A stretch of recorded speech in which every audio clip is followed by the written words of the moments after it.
Good morning, guys. Good morning. Good morning. Good morning. How are you? How was uh how was your week?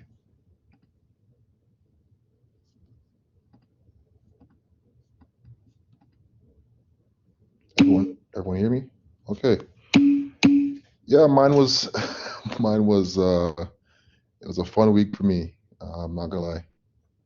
Yeah, pretty fun. Pretty eventful. I did a speaking um I did a speaking at a conference earlier this week. So, pretty fun.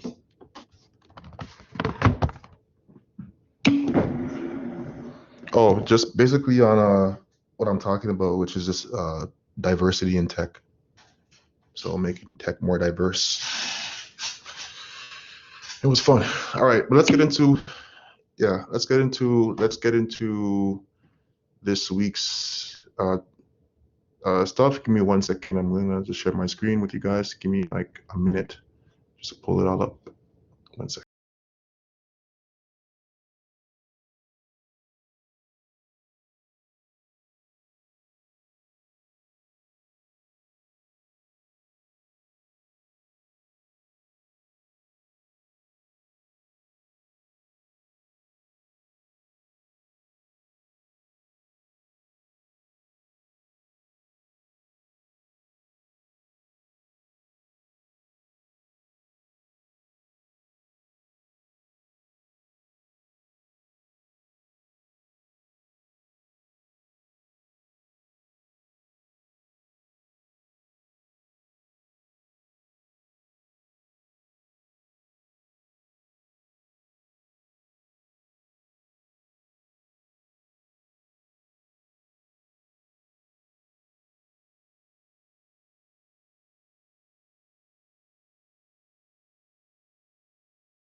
I have to switch browsers.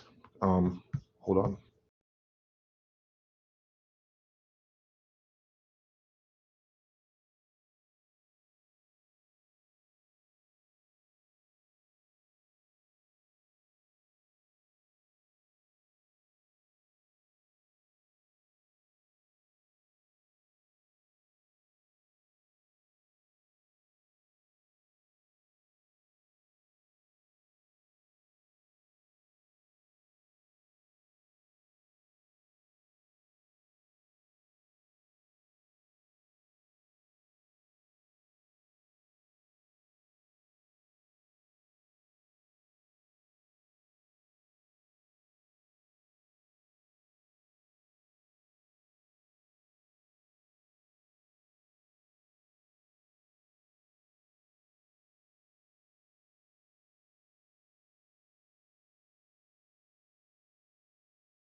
All right, here we go. Share my screen. Sorry about that, guys. My browser needs to be updated. Okay, So first things first, you notice that Blackboard looks a bit different this week. I've updated it. So now we have a proper Blackboard with everything laid out. So you don't have to go to just the content area anymore. You can go to, I should delete that area. You can go to getting started. You'll see the course outline and critical path, how to use Blackboard if you don't know how to use the new Blackboard. There are links here that you can go through. Learning materials I have every week here, but you guys can probably only see week 1 and 2. So we're on week 2 right now. Now this lecture slide is not up to date. The one I have right here is most up to date. So when I go through this at the end of class, I will upload this updated slide. Okay. I know I promised you guys that I would update this last week. All right. Also, we're gonna have a lab today, as well as an assignment. You guys have an assignment, so it'll be an assignment. It'll be writing your first Kotlin program. All right. So if I just go, I'm not gonna go into it fully right now, but pretty much we're gonna be going over just creating our own first Kotlin program based on what we learned last week and this week, right? So last week we learned the basics of Kotlin. So pretty much like how to create a function, variables, constants, string manipulation, interpolation, if statements, for loops. I think we did a for each loop, when statements, right? So these are what we learned last week. This week we're going to be learning some more stuff, right? It's like inheritance, in classes and whatnot. Okay, so it's going to be a bit more stuff that we're going to be learning this week. Okay. All right. So I will be giving this out at the end of class. I will be kind of like going over everything in this. Okay, it'd be worth 10%. All right. Now let's begin with today's work. So week 2, we're gonna go into some more, like I said, some more Kotlin topics, right? So object-oriented programming. Okay, so classes, initializers, nullability, interfaces, inheritance, Kotlin labs, right? Okay, so Kotlin syntax, right? So in this lecture, we'll continue learning Kotlin syntax. The Kotlin syntax is very modern and mirrors newer languages like Swift. Last week, we started to learn, like I said, to learn about how to code using the Kotlin language, using IntelliJ IDE. Now, are there any questions from last week? Were you guys lost at all with using IntelliJ? Like, is anyone still not installed IntelliJ yet? Okay, so I think that means everyone is installed it, right? Good.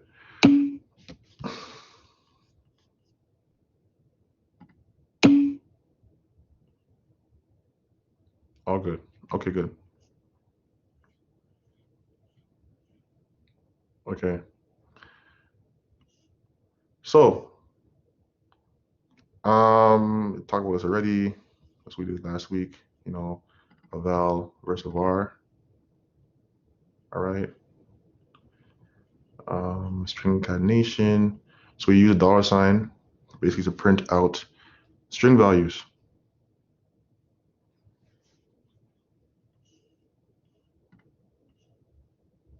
All right. Talked about this already as well. Functions. We use a fun keyword. Let me see if we can open that code from last week. Yeah, I think I do have it here. Yes, I do. Good. Just gonna review this real quick. All right. So we went over this, right? So we made a var, right? These are variables that can be changed, right? So last name and first name. All right. Days of the week, our strings. So we see here these are implicitly declared strings, and these are explicitly declared strings. Now, just a review, what is the difference between that? Explicitly and explicitly declaring the string. What is the advantage of me doing that? Of me explicitly declaring the string versus implicitly doing it? So the advantage here is that we declare the actual type, right? Yeah, exactly. So if I'm working with somebody else, right, they can know, hey, this type is a string, this type is an int, like it's right. But you can also, if you're working by yourself, you can also just like not do that and just implicitly declare everything, like pretty much not a type beside it, right? So we have strings, ints, a double. We talked about how to concatenate strings, right? So if I go down here, I see I use $, first name and last name, then an if statement, right? So is student, right? My instructor name is first name and last name. Is student, it will go into, if this is student is true, it'll go through this this block of code, right? It will print out. So print ln prints on a new line. It will say I am a student in course, and the course is just go to declaration CPAN 200, right? This is a incrementer, right? We incremented this integer, and then we incremented it by 10 plus equals, all right? Here we converted, typecasted, I should say, this int to a double, right? Okay.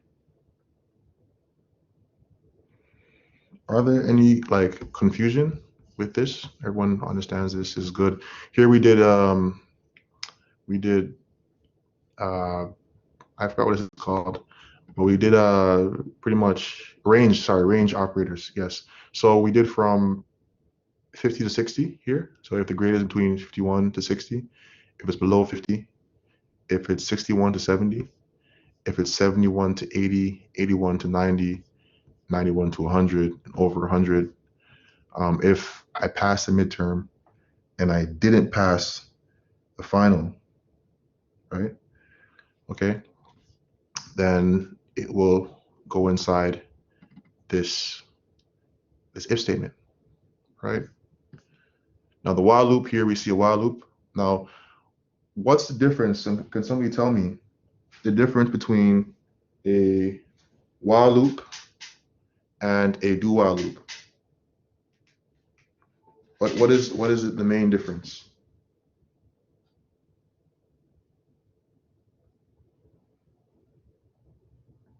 So the main difference is that the while loop is doing the condition, is checking the condition before the loop. Right? So before we go inside the block, it's going to check the conditions right here. And then in the do while, we're checking the condition after the block has been executed. So at the end, do while has a breakpoint set. No. So it's just that we're checking at the end of the loop. So for loop. So we're saying for I in 1 to 100, and then j is plus equals 10. I'm going to print out j. Okay. One second, guys. Just got to.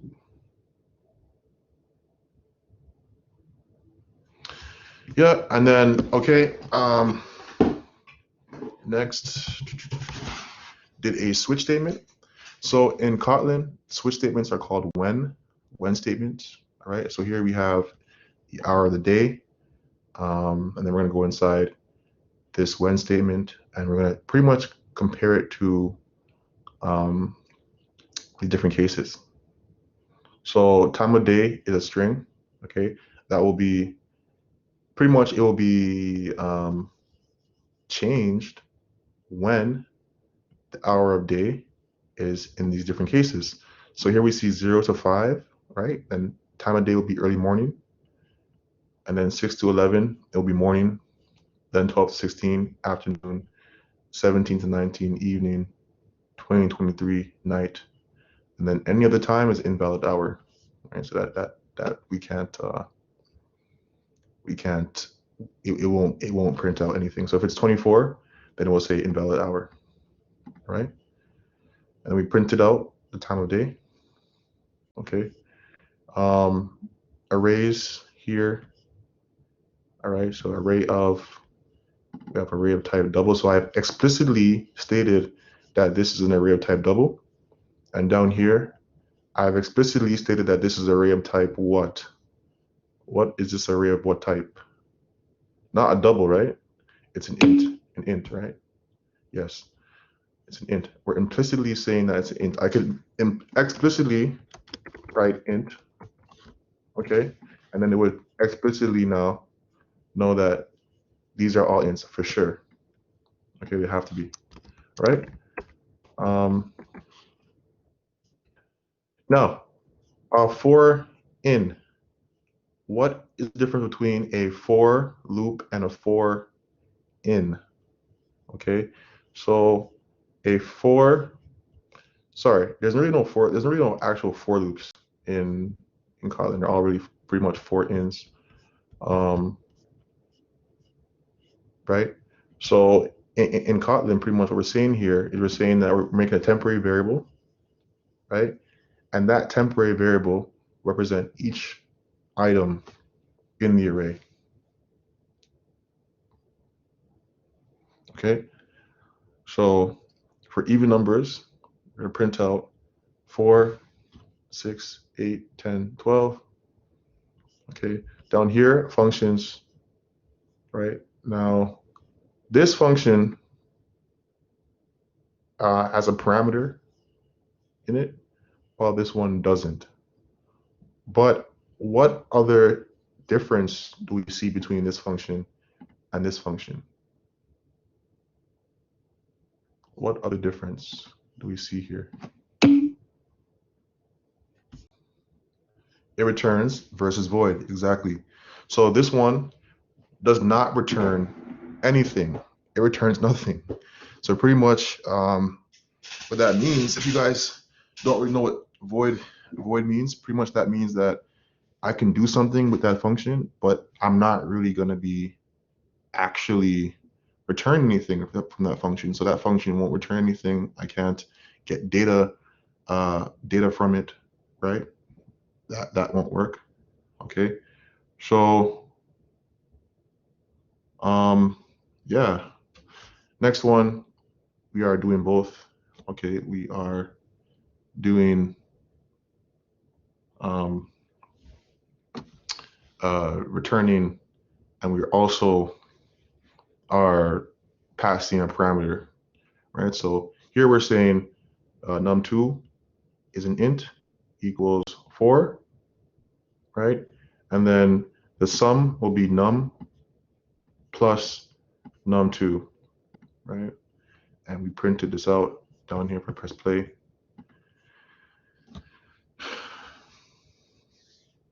So you guys remember how to debug in Android Studio? Do you guys know which up here we press? We press this thing right here. So this bug sign, right, a little bug here, a green bug.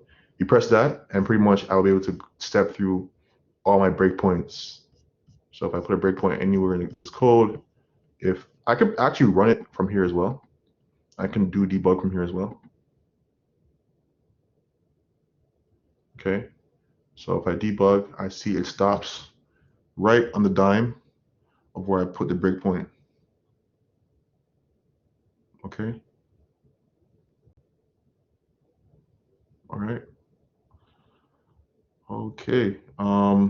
Now let's begin with the next today's lesson, right? So I'm gonna make, I can use the same, actually no, let me make another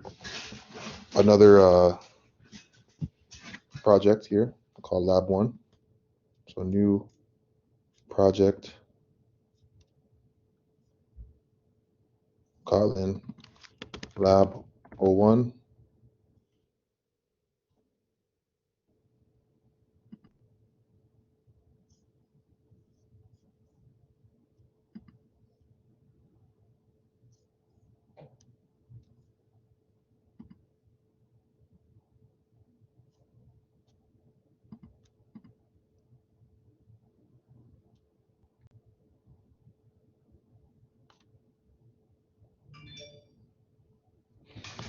Sorry, my phone. Oh, Uber Eats. I don't know why it always gives me notifications. All right, just gotta wait. So sometimes you have to wait until it finishes indexing before you can actually start coding anything. All right.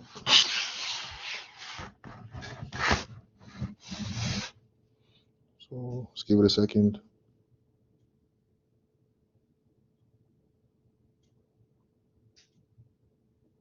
Okay, I think it's finished. Oh yes, yes. You can make a you can make a new project called Lab1 as well, just to follow along. We will have a lab today at the end, but it won't be a coding lab. Actually, you guys are just gonna pretty much describe Kotlin in words, so you don't really have to code, but still follow along with me. And then on Discord, you guys can show me on Discord what you've done.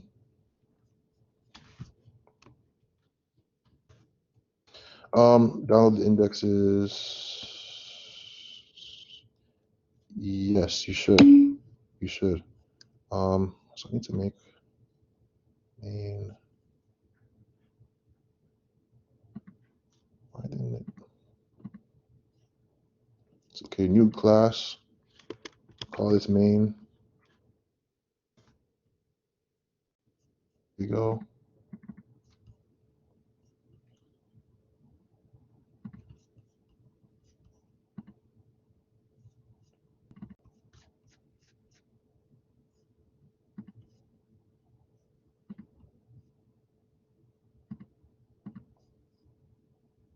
All right. So I think I need to make this with a main.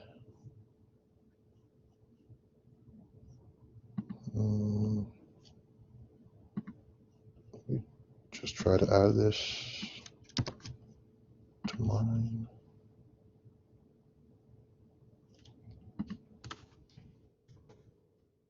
Okay, so I could run it from a main, like a main. You guys know what this is? Like in Java, you have a main, right? Don't confuse it with this class called main. Let's just call this class. Let's call this class person, right? So let's talk about classes. Oh, someone has DM'd me. Sorry guys, I've been pretty busy. Not sure if this is from this class. I will look at that during the break.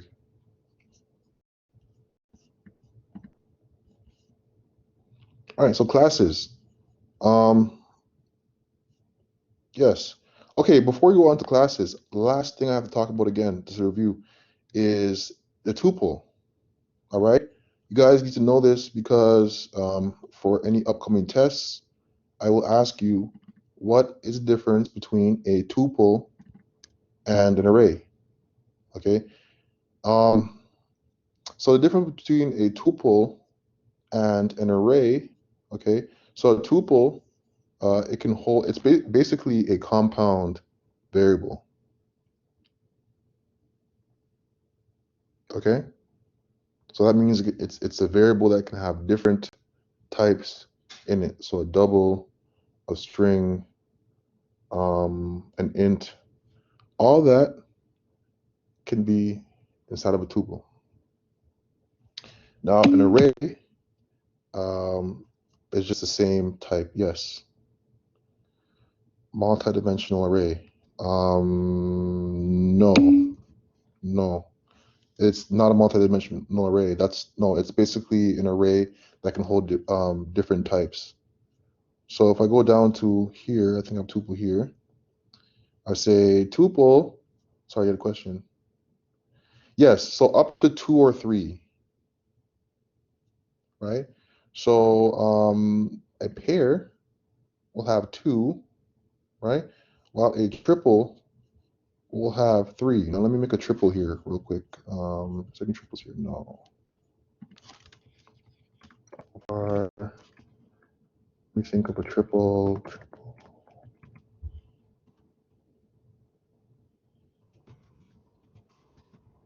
I saw that come up right there, yeah. So you have three different types, all right? Inside this triple.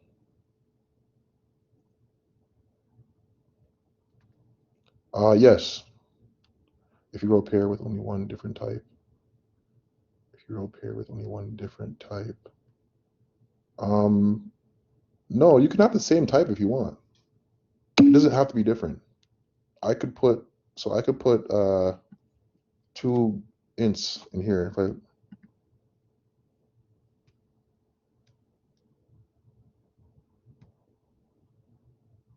int double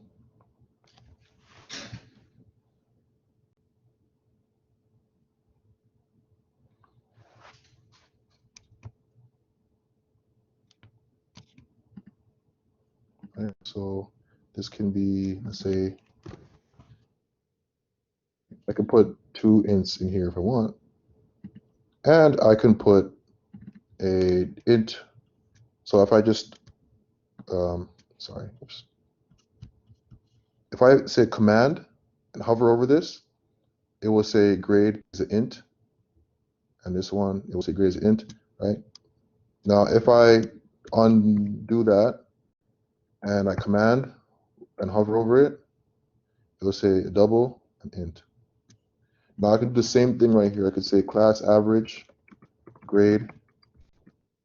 I could say pass midterm, pass final. Right. So here you can have command, double, int, boolean. Right. So just know, guys, that a tuple is not the same as an array, because within an array, right? Within an array, if I have an array here, within an array, you only have the same type. You can't put like a, let's say we put a int here. It won't work. See the red line? Because we have float, we have doubles and we have ints together. That's not going to work in an array. Not a tuple. Just keep that in mind, guys. Going forward, make that like drill into your head that you know what the difference between a tuple and an array is. Okay, next. So classes. Everyone knows that classes are the most important thing in OOP, right? Because the program is made up of classes. Just like how at Humber here, at Humber, we have a program. So we have computer programming, right? Program. And that program has different classes. So mobile programming, CPAN 200 is one class, right? The program, just like in coding, the program needs classes in order for it to work, right? So in classes, data takes a form of properties and behaviors and is implemented using functions called methods. Okay. I like to add as I go, make it like better as I go. Classes here, so let's make a class called person, right? So pretty much the difference between a class, let's say in Kotlin versus Swift, is that the constructor is a part of the class definition. So in Swift, let's say we would say class person, right? It'll be like this.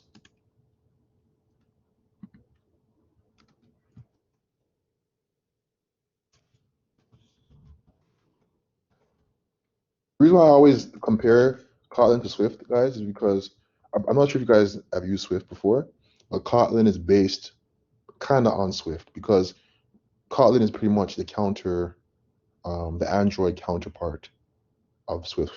Swift is the iOS language, right? So in iOS, it will be like this: class, person, and then we have the constructor here. Anyone know what a constructor is? You guys know what a constructor is? A constructor pretty much allows us to construct the class at runtime. So at runtime, I know what information the class needs to be created as an object. Okay? So the main difference between Swift and Kotlin is that in Kotlin, this stuff is all on one line.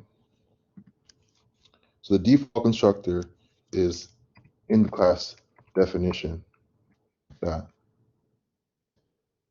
Does that make sense? Kind of, sort of. All right, it will make sense soon. All right, and then here we have a property. So a property here it says full name, val full name, which is a constant. Full name get equals first name, last name. All right, so what that's doing is it's creating a getter. This is a property here. So we can make variables and constants with properties, with getters and setters, right?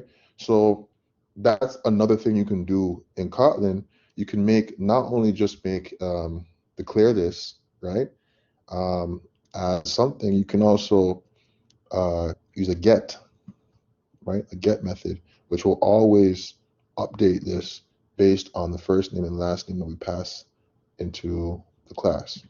So let me make that right here. Lab1 class person. So it'll be var first name string, var last name string, right? So if you notice, the class constructor is inside the class definition.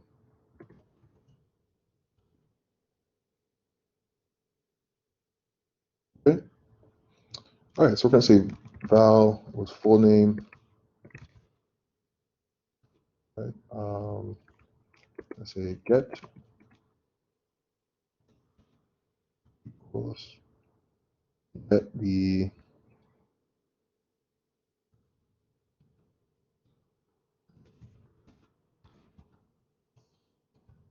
last name. Right. Now, let me put the main below.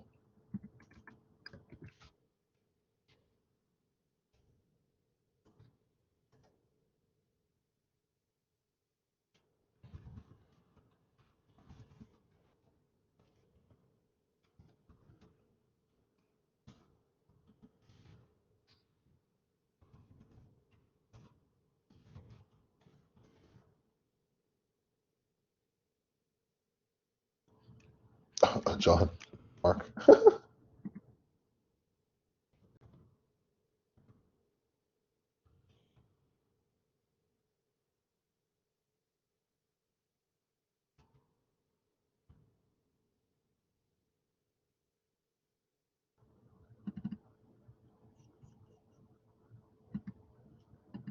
Oh, so you can get the first name, last name, or the whole name.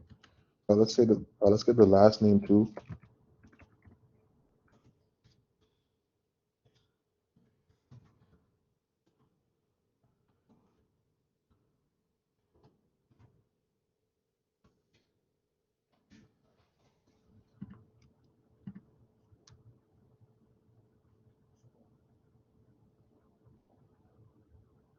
All right, so we printed out Mark Merritt is full name.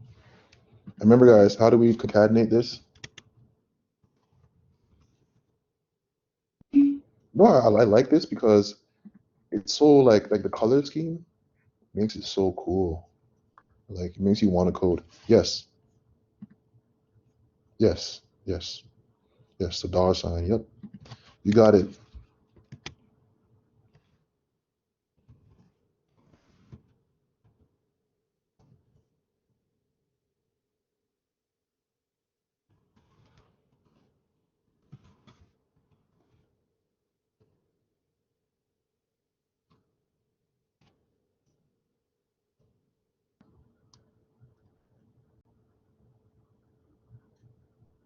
Is first. Uh-oh. Mark dot first name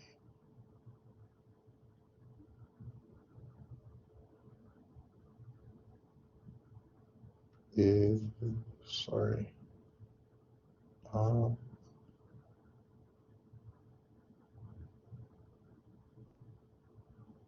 let me see here.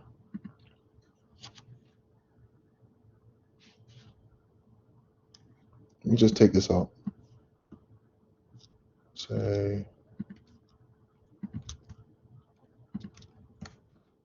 how different would that be? Okay, so I believe because we're getting it from the value of a constructor, um, it's hard. You can't do it this way um, because it's inside. It's from inside a constructor. All right. Um, let's see this one.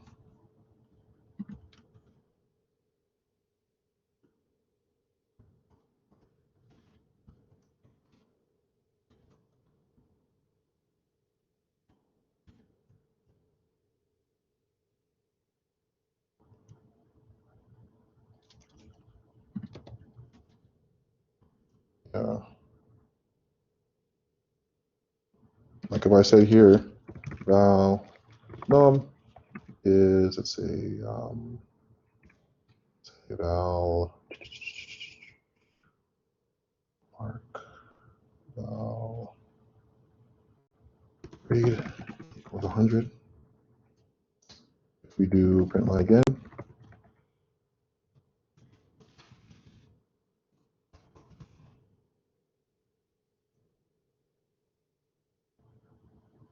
yeah. So you can do it directly like that, but I think when it's inside a constructor, you would have to use the string concatenation. So you can use interpolation directly like that, but use concatenation for this one. Now, let's see what else we can do with the class. Let's make another class called student. So person.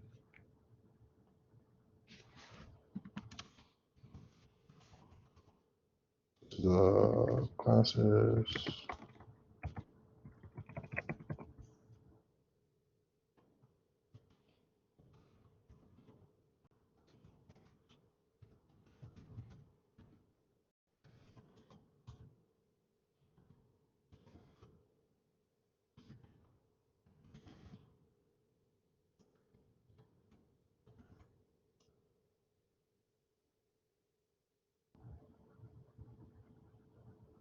All right.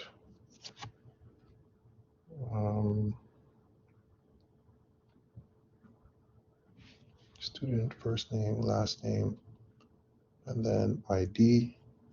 So we can say val student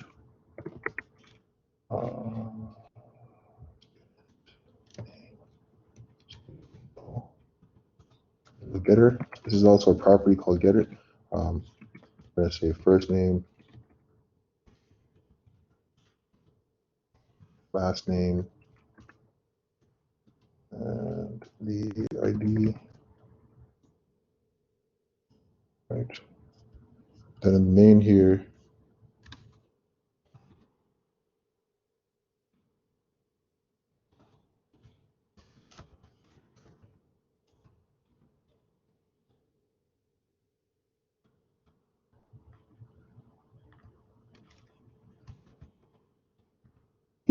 First name equals this. Okay, I'll zoom out. Last name is, sorry if you don't mind me using your name. And then your student ID, let's say student ID is 100356778. I'll zoom out. One sec. Oh, this is a string, isn't it? What's the int?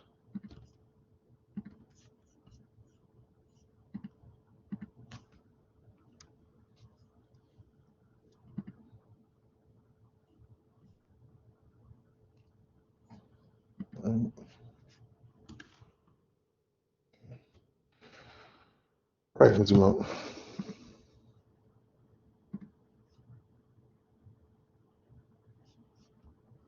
I forgot how to go to that one. Editor, font.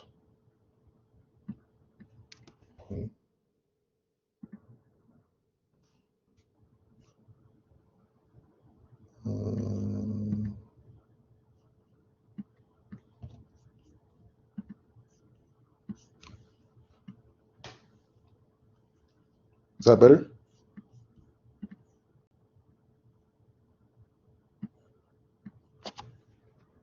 Is that better? English. Okay, great. Let's just add more to the student class.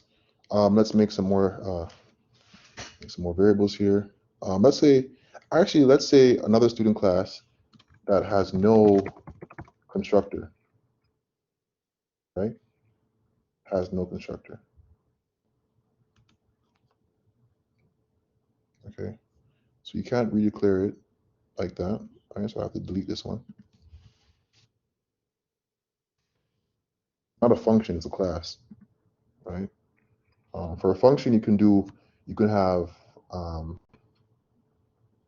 like, what's it called again? Sorry. For a function, you can have not encapsulation. Sorry, what is the name of it again? Polymorphism. Yes, you can have different functions, but for a class, you cannot redefine a class with the same name like that. So first name, last name.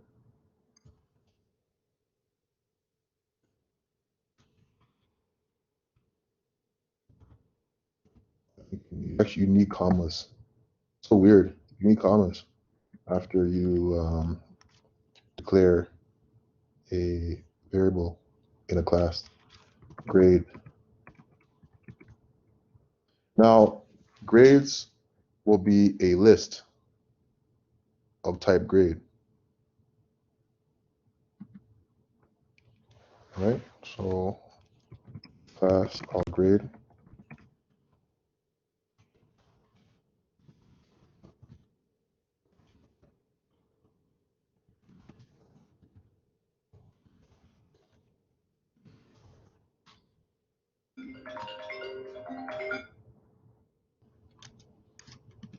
Right. So grade. All right. Grades. Mutable list. Now, a mutable list is a list object that can be updated. So I'm going to just, do I have a list? Yeah. So here we have a different ways of creating a list. Now you guys know what a list is, right? A list is pretty much another type of collection, like an array. All right. So it's like an array. It's like an alternative way of making an array. Okay. You can make a list of, right, a list that's not mutable, meaning that it's immutable, meaning it can't be changed. Or you can make a mutable list which means that it can be updated, changed, edited, and whatnot. All right, so we're going to make a mutable list of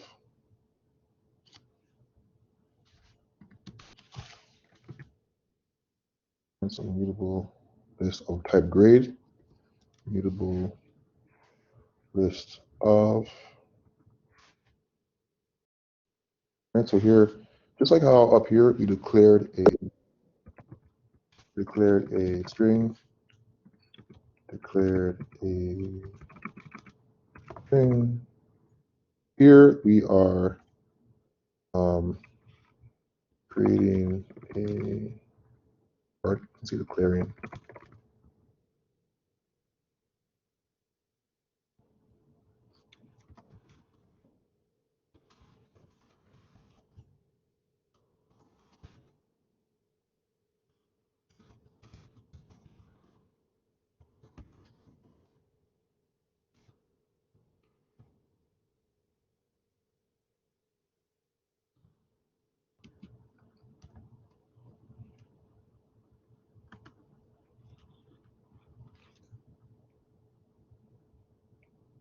Okay. Let me see. Oops, I think I did the wrong thing here. Double. Yes. Okay, no, sorry. This is right. Okay.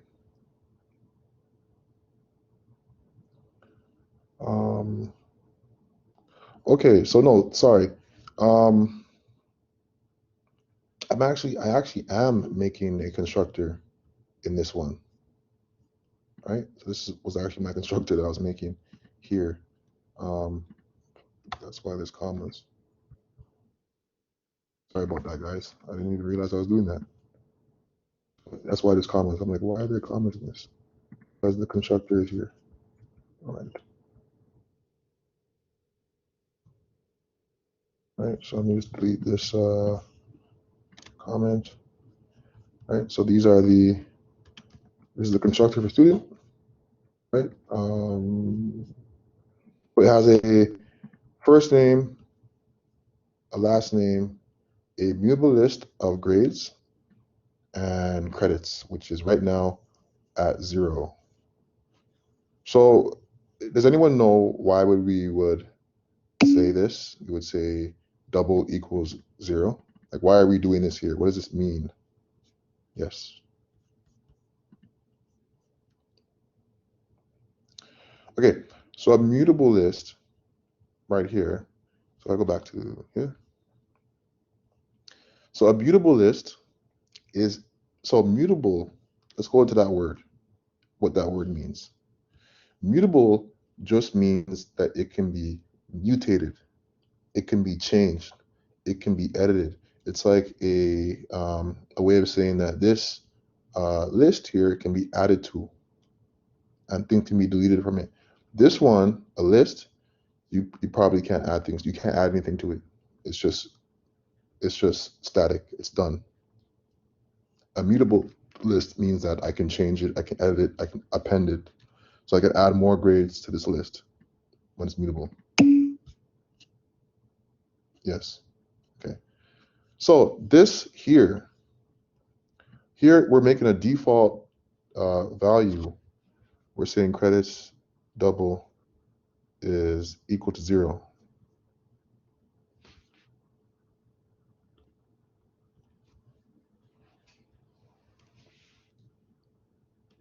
All right.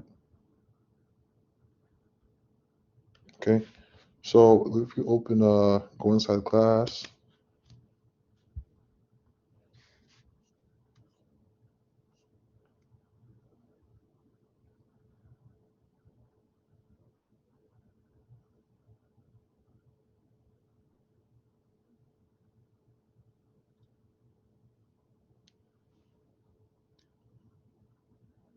Okay, so student.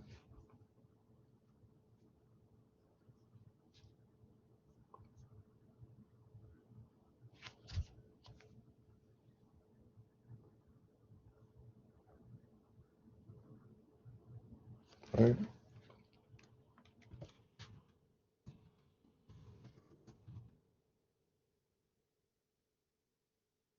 So GPA double, I'm gonna say get, and make a getter for it.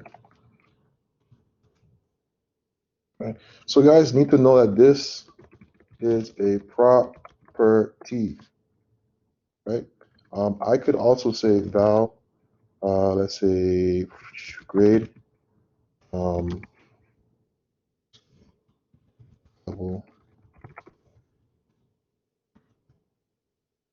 Right? I can do that. Right? I could do that, but when I have a getter, what that allows me to do, it allows me to compute something at runtime. So I can use a property here, which will use a getter that will allow me to compute something at runtime. So I can say get, yes, hold on, total points is equal to 0, right? And grades for each.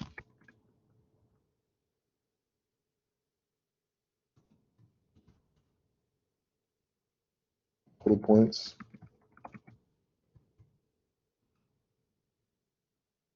Return total points divided by credits.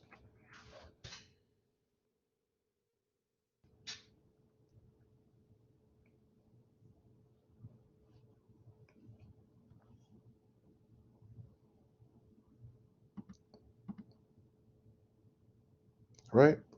Yes.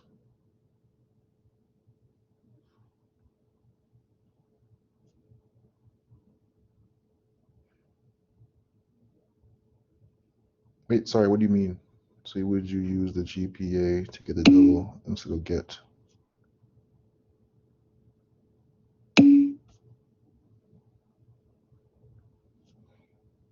Oh, yes, yes, yes, yes, yes, yes, you would get it like that. Yep. Because GPA is just is getting that returning that value. So what we're doing here is we're checking total points. So for each grade, we're gonna go through all the grades in the list. All right. We're gonna add them all up. Okay. To our total points.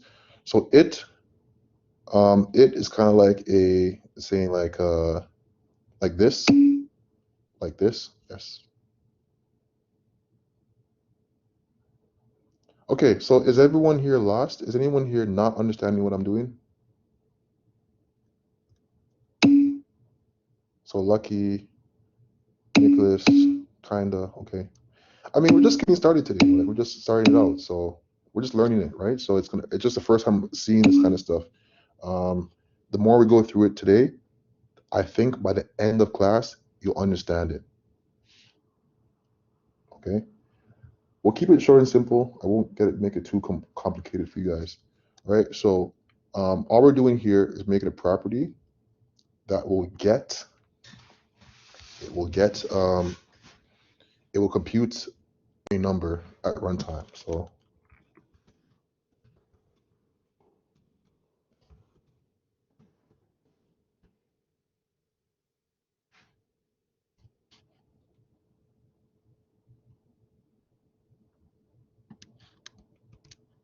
Okay. We are not. So declaring like this does not compute. So it's a different way of doing it, right? Right? I can't put this function, like I can't say grade equals like total points divided by credits. That hasn't been created yet, right? So that wouldn't make sense, right? So I have to make an actual get function to create that scenario so I can get it. I'm creating this, like I'm adding a function to the variable. Okay.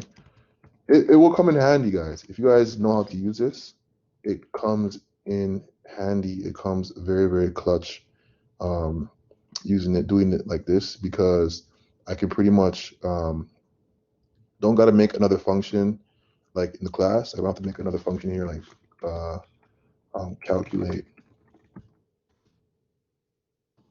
GPA, right? I can just do it here, right? I can just do it up here, right? So you're pretty much doing here is you're pretty much shooting two birds with one stone, so to speak. Okay. I could say var points equals 0 and grades for each. Do the same thing if I want to, right? If I really want to.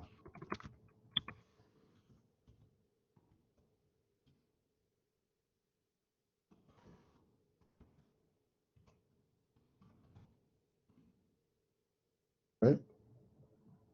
Okay. So yeah. Sorry, cut this up there. Yeah, so it's, I don't know why it's giving me error. This is not, this is double. Okay. Double.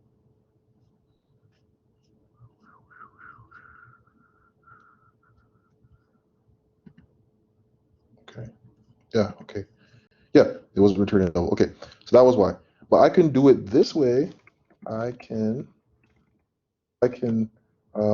either use a property to calculate the GPA or use a function. So can somebody tell me the difference? Just tell me the difference between all three of these things. So here's one, here's two, and here's three. What's the difference between doing it the first way or the second way or the third way?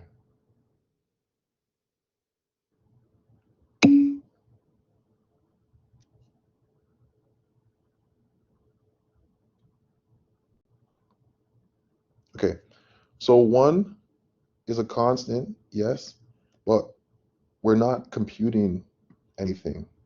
We're just setting this. We are setting the grade to 0. Here we are computing GPA using a getter property. Okay, and here we are calculating the GPA as a function.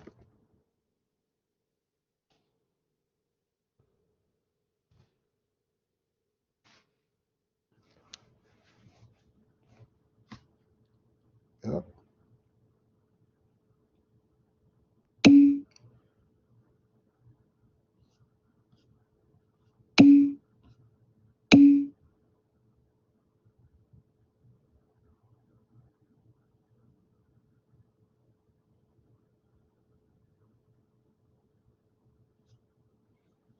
Two looks like a constant, but then Kotlin just knows that get belongs to.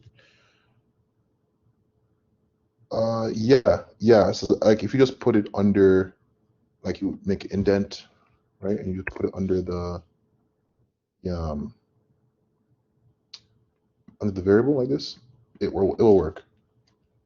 You just put it under it. That's it. So if I put like this here, if I said get,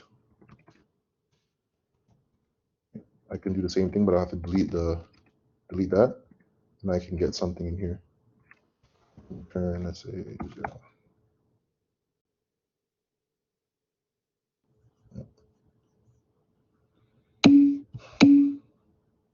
Yeah.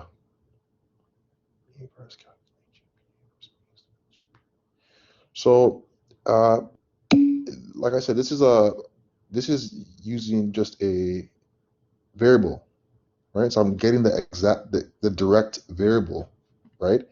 This one is a function. So I'm just using the variable to get that, or I'm using a function, right? So I can print out For example, yeah, it's different. It's a bit different in Kotlin. That's the thing, guys. Like, Kotlin is a kind of like a new language, so it will take time for you guys to really understand how to use it. But um, there are many advantages to using Kotlin. So if I print out,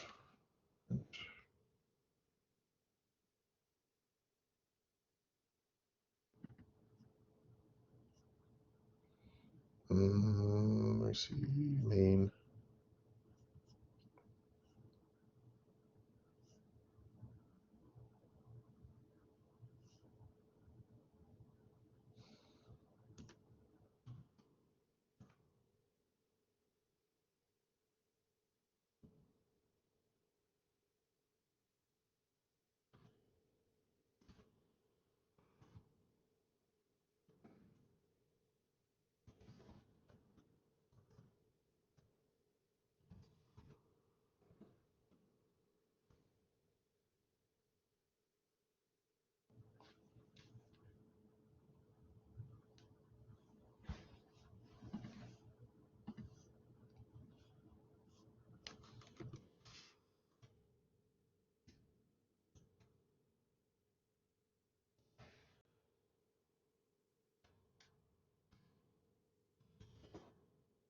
I can't do it here. I have to make an actual. It's in a class, so I have to actually make this inside main. So where's my main? Where's my main? Down here. Okay, so let me just delete this, or I'll just comment this out.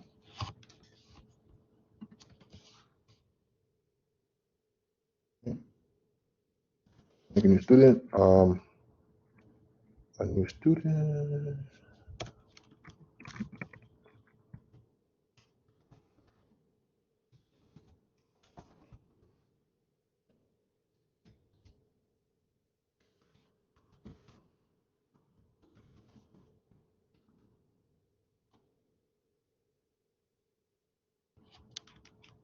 Okay.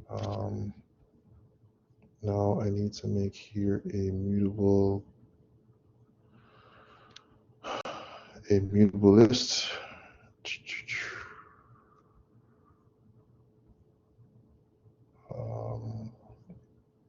One sec. So mutable list.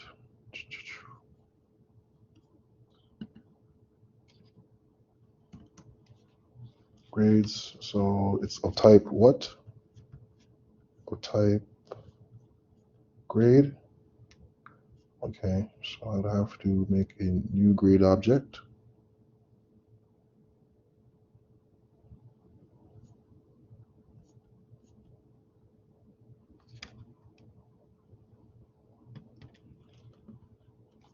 Grades,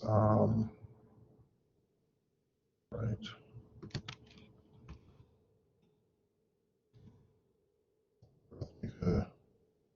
Put to make that outside.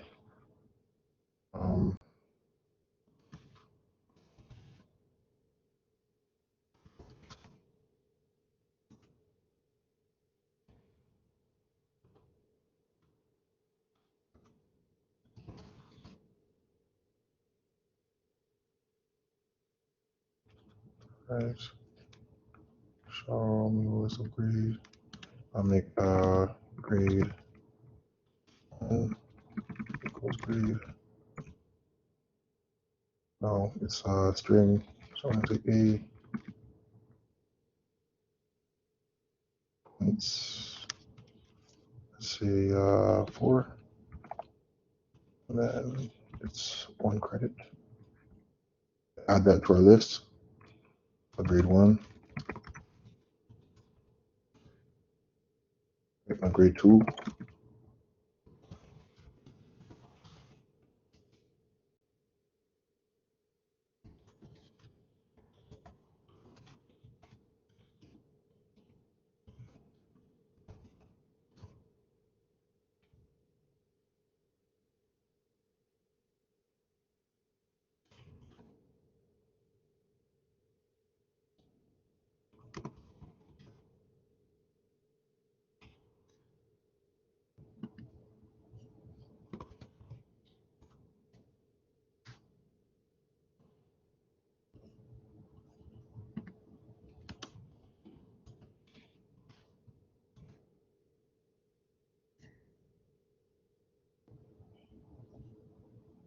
see what that comes out with. Okay, print student. Let's just go into the student class. Just say printout, student.printout. Yes. I think I don't need the print line. Infinity printout. Calculate GPA. So we did here, calculate GPA, and then GPA. Let me just make sure that that is correct. Okay. I think we're missing some stuff in that class. So let me go back and finish that. So we need another function that says record the grade. So func record grade,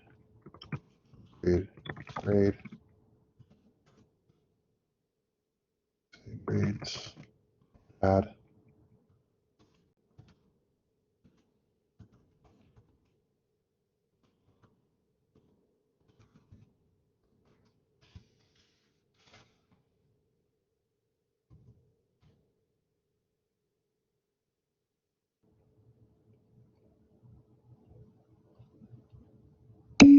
Okay.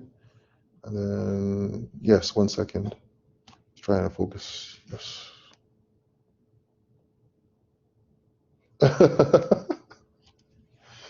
It's over for me. Oh man. Okay. I will copy. Yes, I will copy and paste the code. Okay. So this is what I'll do, guys. Let's take a break. Let's take a break. I'll copy and paste this into. I'll copy and paste this into Discord, and then you guys can just put it into your IntelliJ, and then we'll come back in 10 minutes. No, we'll continue in 5 minutes. So not an actual break, not an actual break. Just a quick. You guys want to take you guys want to take an actual break? Okay, just a breather break. Yes. Okay, so I'll put up this right now. You guys can just go through it, and I will give you a couple minutes to make sure you've put that into your IntelliJ. Just gonna say. All right, we're not finished yet.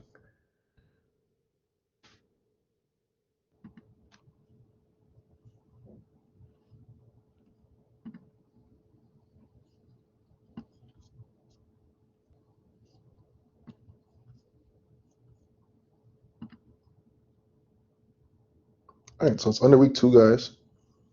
I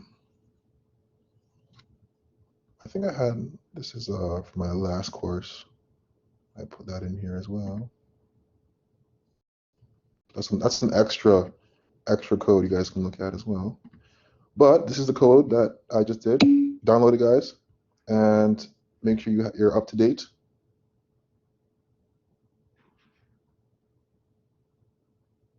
Yeah.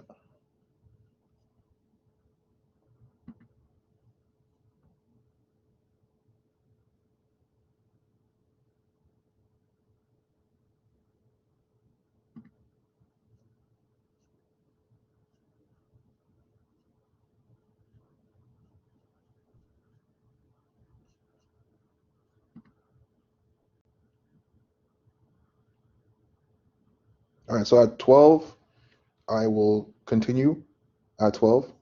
I'll let you guys just get up to date with that, and I will continue at 12. All right.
Hello, everybody.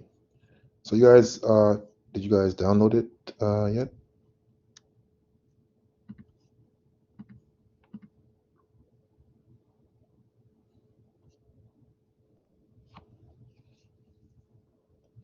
So you can add this function here called record grade inside the student class.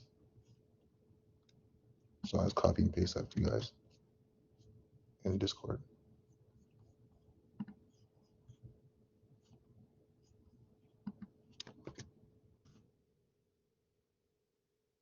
Put that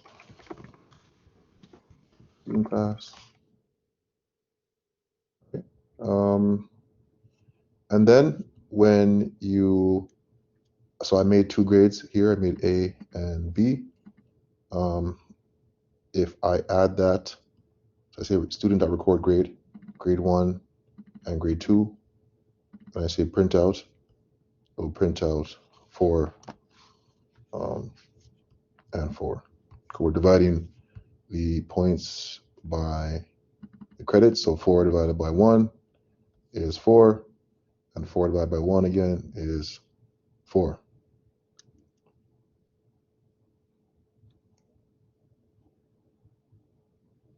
So let me actually update that that file here, and I'll put that in there. You guys can download it again and take a look at it. All right, let me open this up.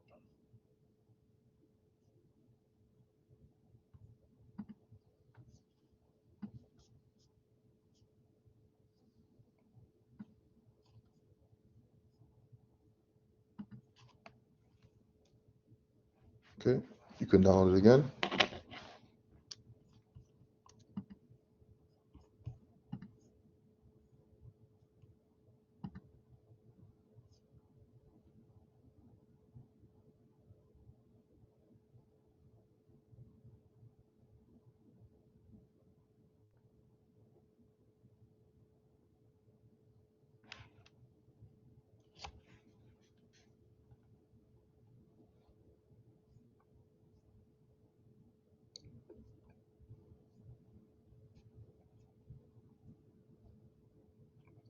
All right.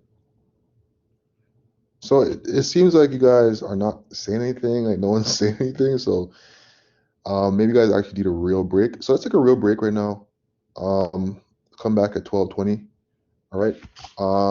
Download, guys, that code that I put here. All right. Look at it. You know, it's just pretty much we're going into classes, how to make a class, how to use properties, and yeah, okay, and a main function, right? So go through it, guys, during the break, okay? And we come back, we'll continue with some more stuff. I want to go into optionals. So making an optional, which is actually really cool, or not option. It's not called optionals in Kotlin. It's called nullables. Nullable. I actually think that's really cool. So yeah, when we come back, we will go into that after the break. So I'll see you guys in 15 minutes. Yeah, so at 12:20. You guys done 12:20. All right, see you then.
All right. So I think everyone hopefully had a good break. You know, you just got some water, some juice. You know, let's get back into the code here.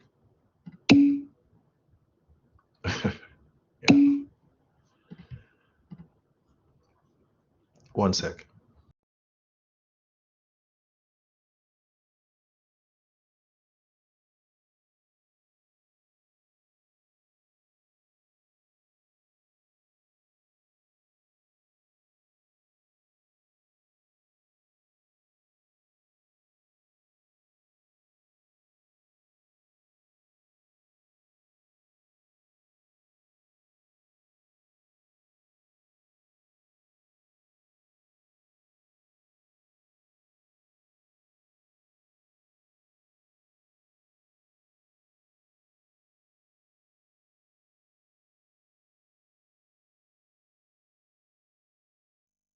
Okay, so someone pointed this out to me. So by the way, the assignment, it is to be done in pairs. I know here it says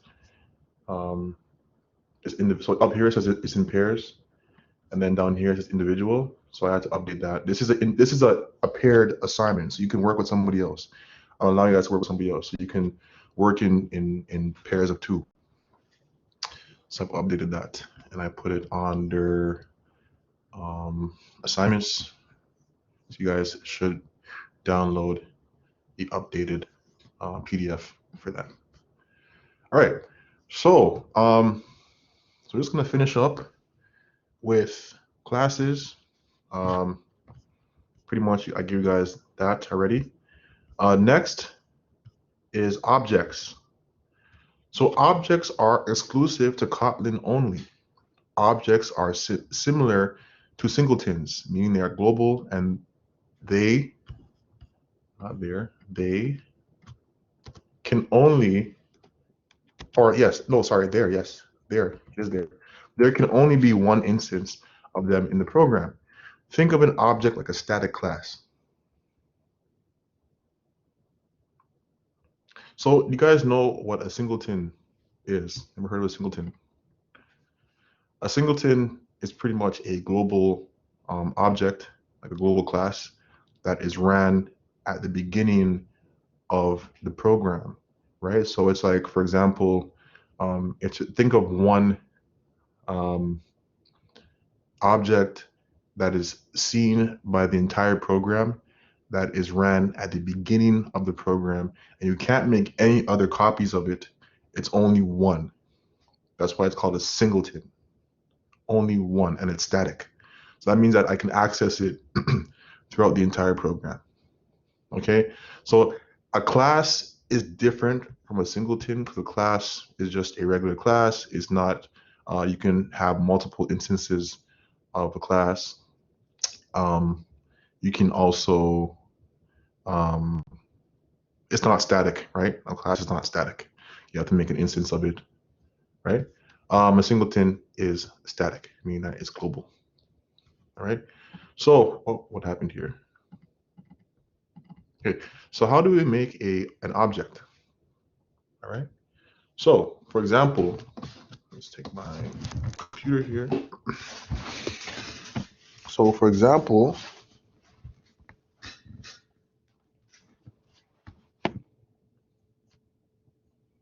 I make another class here, or I can put it in here in my student.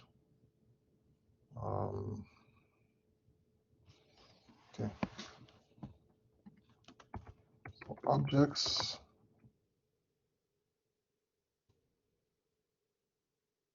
We can say object.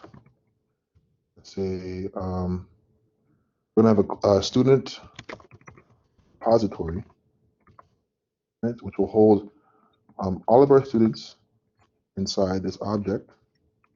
And so objects are like singletons. They are global,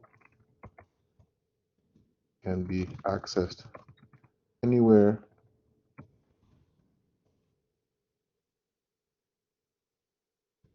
there is only one instance of an object in a program.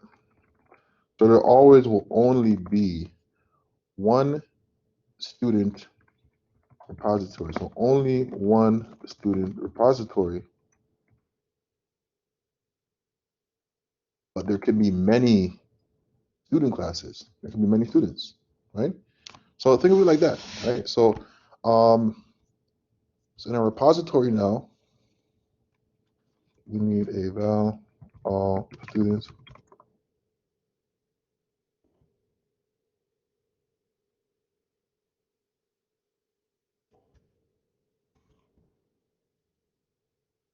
Right?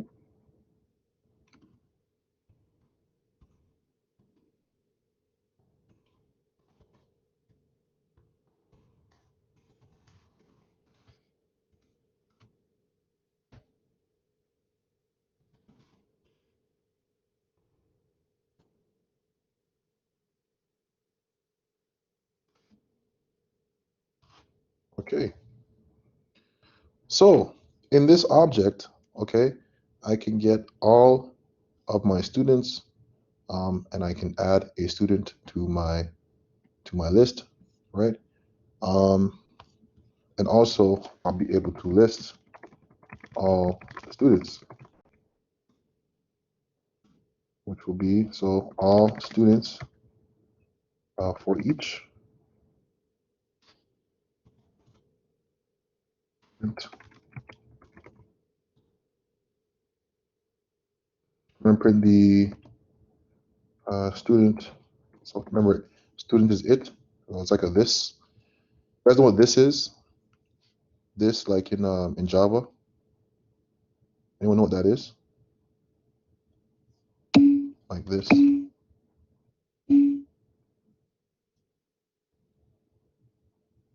Yes. Yes. Yes. It refers to the current object. Yes. Good. So print the student first name, and then I'm going to print the student last name.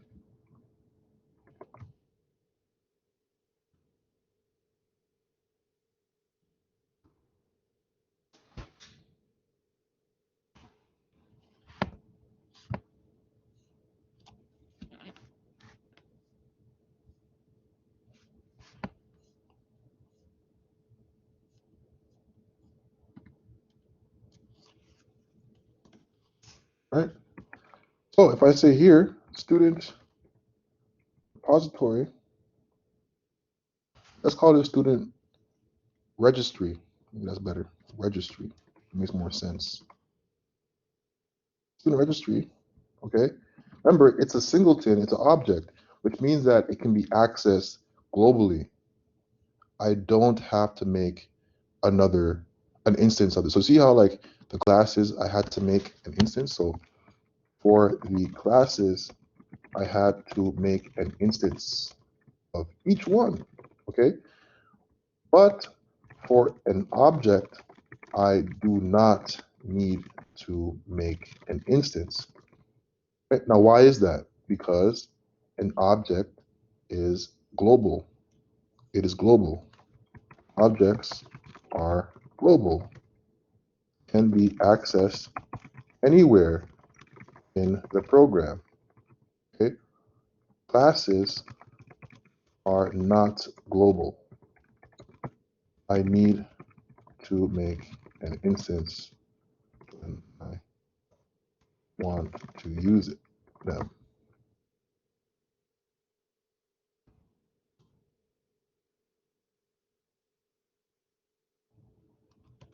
Add student, I add a student here, right? And then I can say student registry, list all students, and I hit run. All right, so I listed Mark Merritt.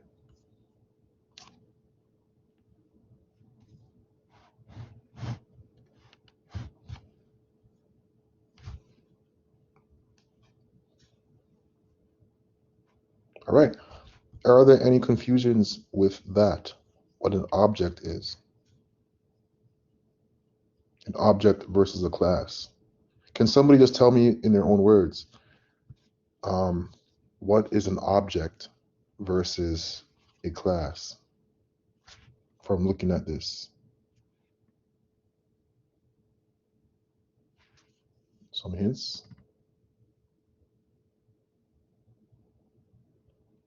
Can somebody tell me?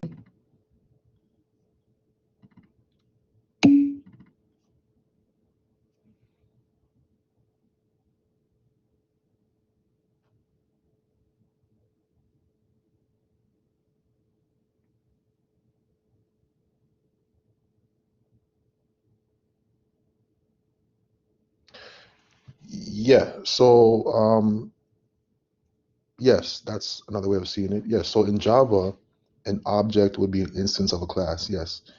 In Kotlin, an object is not that, you're right. So an object is a singleton in Kotlin, right? So objects are singletons in Kotlin, okay? Which means they can be accessed throughout the entire program, right? Without having to declare them as an instance, right?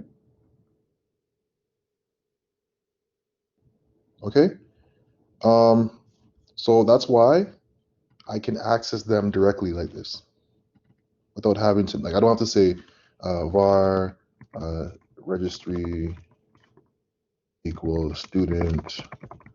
I don't have to say that, right? I can't do that, by the way.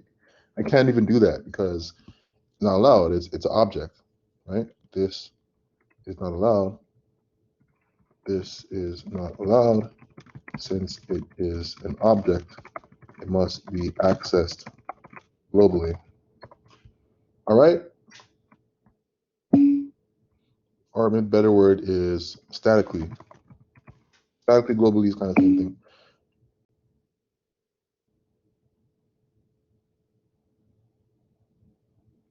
Let's do the method again. Yep.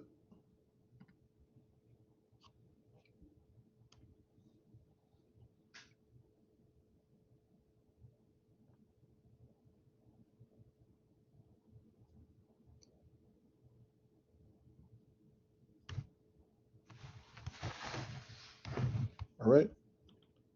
So the next thing we're gonna learn, okay, I'll just copy this for you if you want this. The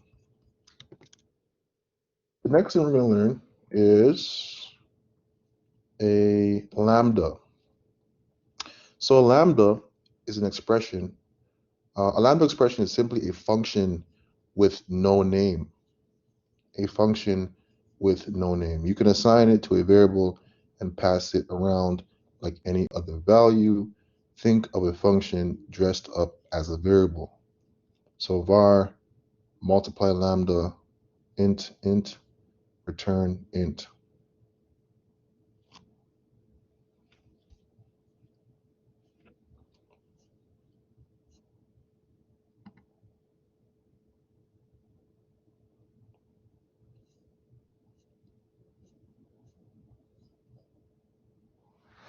All right, so a lambda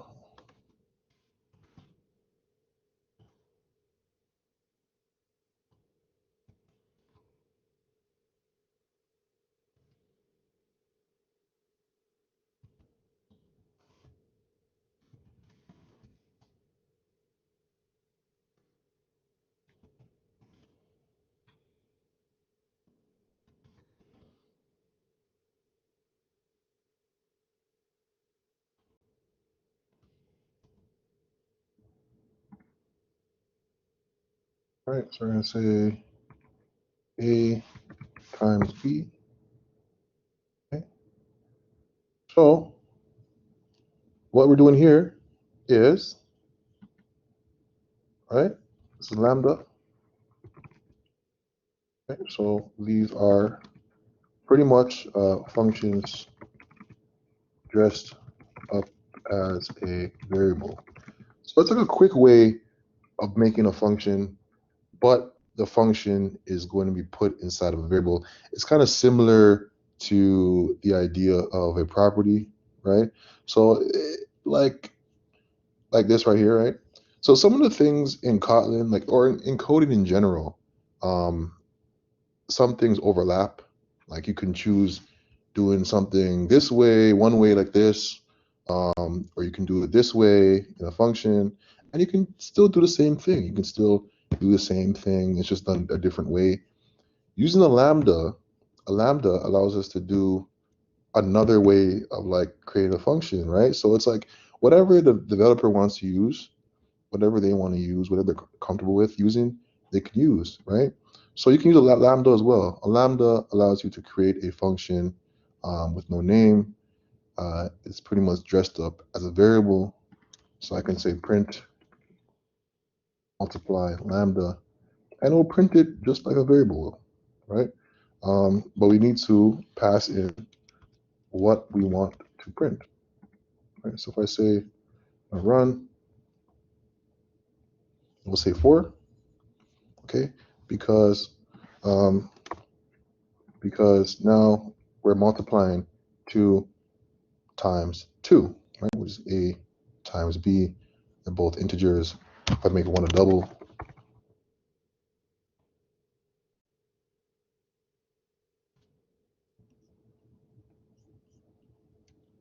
4.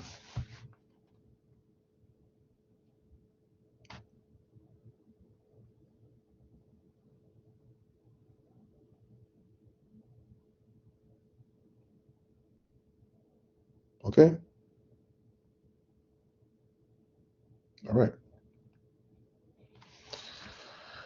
Okay, guys. Are there any questions about that? Right? I can also make a lambda like this, like 1 equals, or I can say, for example, I could say doubled, right? I could say a int,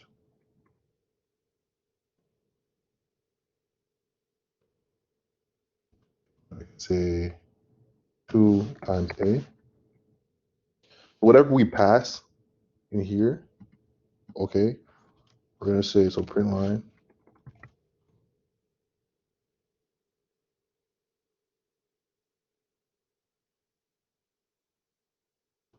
all right?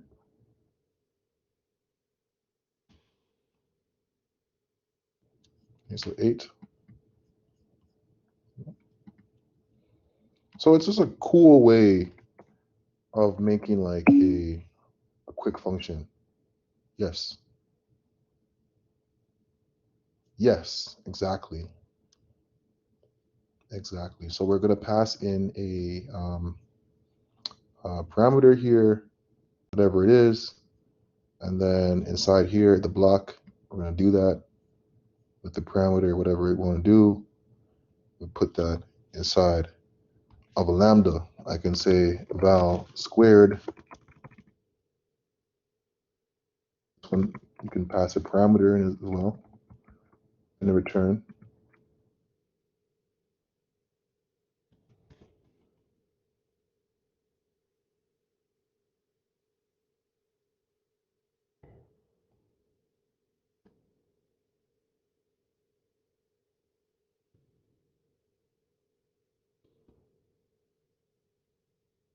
So whatever we pass in the int, whatever we pass here, right, the parameter, okay, we are going to square it.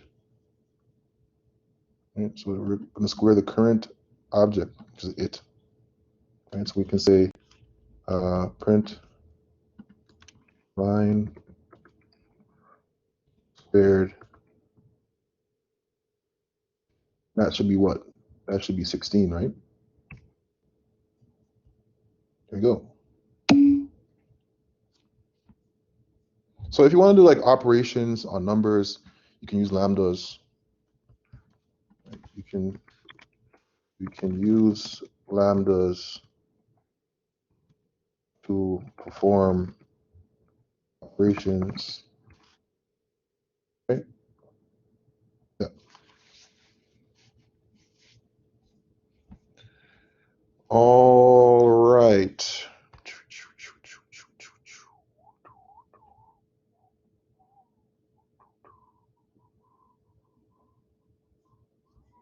Now what is next? Okay. An enum. All right, an enum. So an enum will allow you to manipulate states within a class. Okay. So you can use an enum just like any other language in Kotlin. So how do we use enums? All right. So an enum is another class.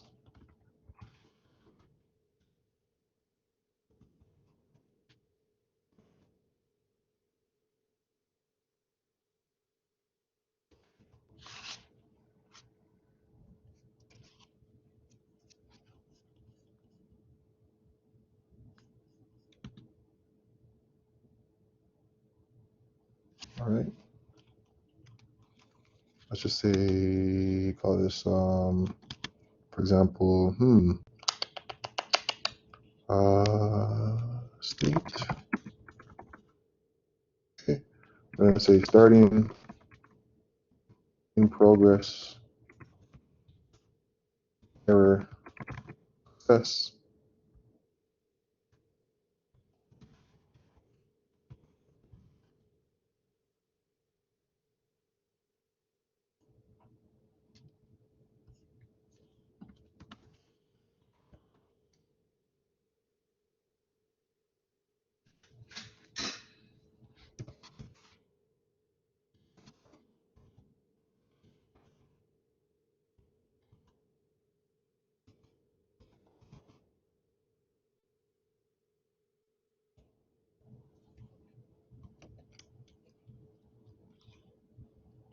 State.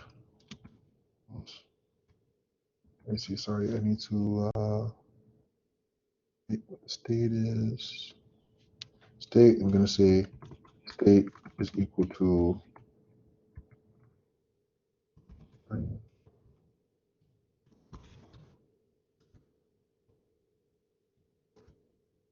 you go. There you go. Then we can say, like for example, if state equals to state dot starting, and do this stuff here. If state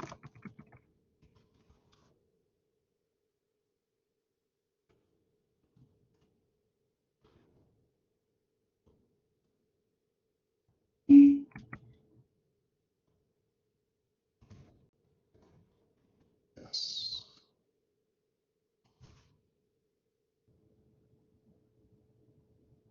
Yeah, you could. Yeah. You can use this for anything pretty much. Like you can say, yeah, you can say, for example, enum class ice cream. I love ice cream. Flavors, say like vanilla, chocolate, um, like pistachio. I can't spell that. Those pistachio. I spell that off top, to be honest. Um, you know, I don't know, but you can use this for, yes, you can use this for that as well. Like bar ice cream, paper.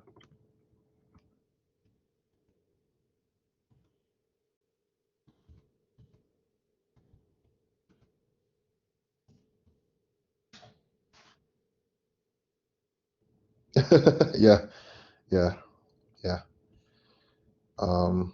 What is spell check in here? Is there a spell check? No, no spell check.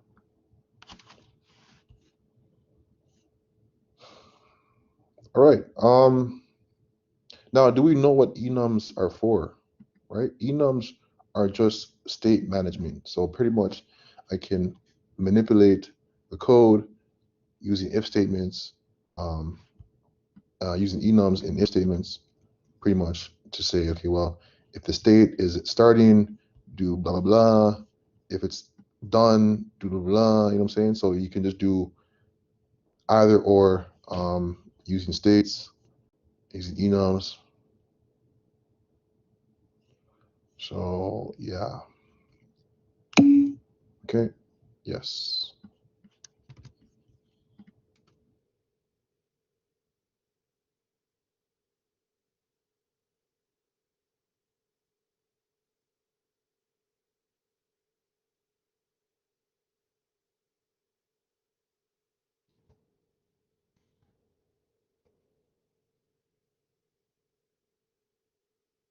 Hold on.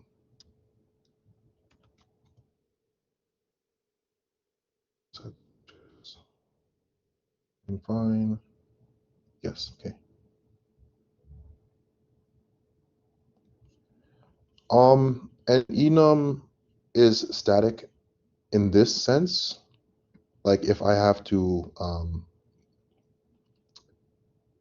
set the enum, I would use that to set it and then to check what state it's in. But you can't really do that. You can't just say, like, I can't just do if like that, right? I can't do that. I have to make an instance of the enum. So I have to create an instance of the enum. Then I can check it against different states. So it's not really static.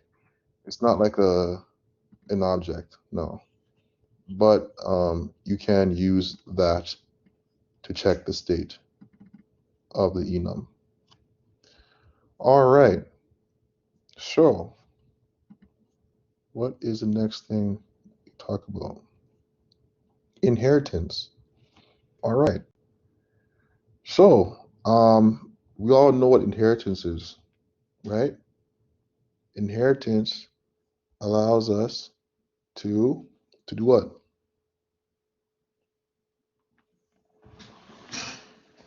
Inheritance allows us to make another class, like a child class from a parent class.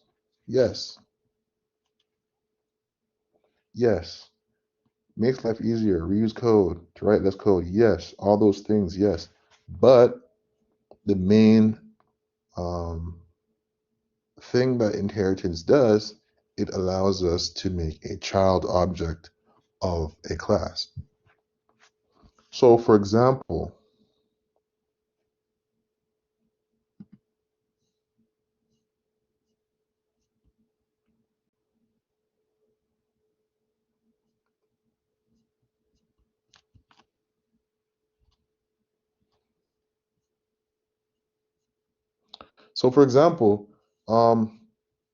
a person here, right?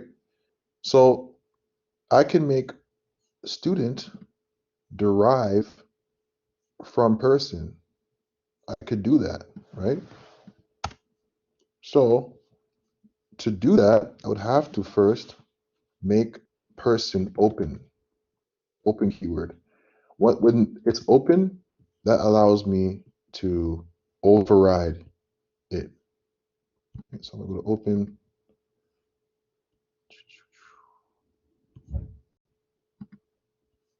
Okay, open. Let's just search that up.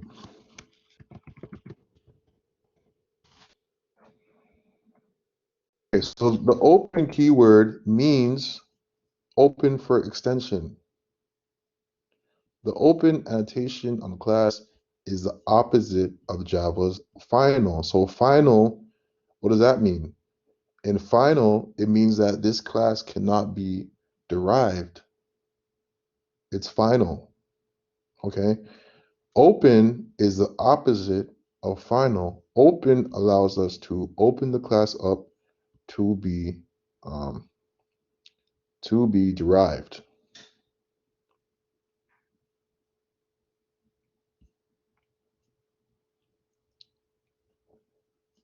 So we're going to say here,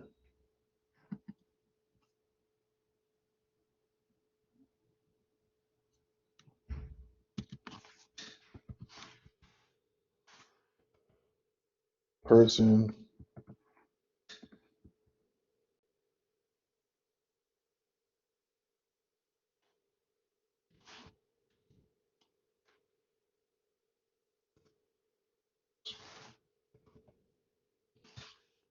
Okay. So what we did here is we now have made student a child of person. Okay. So we need to add an override modifier here. No, we don't. Why is that there? Let me take this off. Yeah, I think now that we've derived it, we take off the var keywords. Don't need those. Okay. Because they're already being declared in person.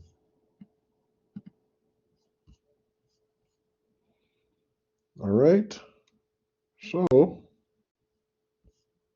pretty much now, I can take whatever is from that class person and use it. So let's say full name. Full name not available.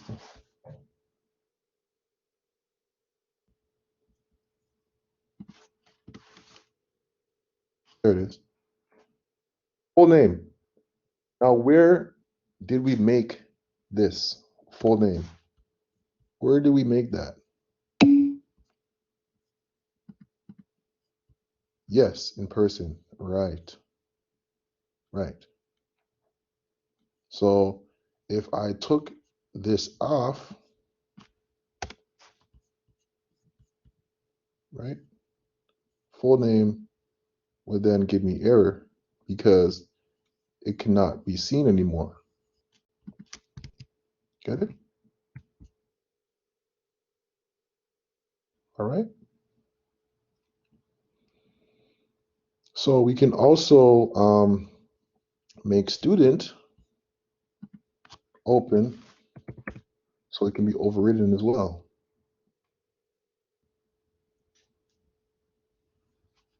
Okay. So I can make another class now.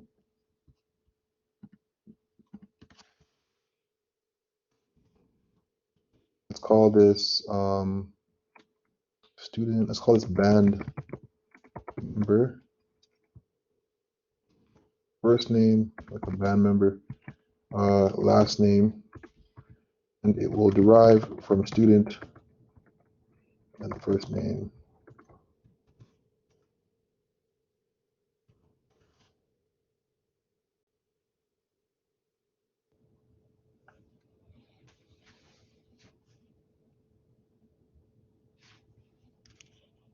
All right. Now you can make a variable. So variables can also be overridden in the child class. Right. So if I have a value here, I say open val minimum practice time.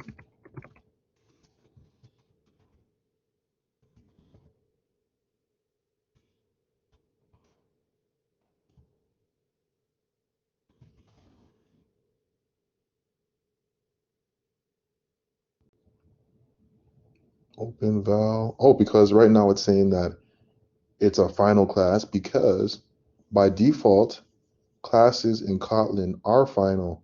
That's why we have to add open to it. So if I add open to band member now, that will go away. Okay. Now let's say I override band member. So the class, let's say clarinet. I played the clarinet when I was in 7th grade. I was great at it, I think. I was okay. I was all right. So clarinet player, pass the first name and the last name, okay? And this will derive from where? From band member.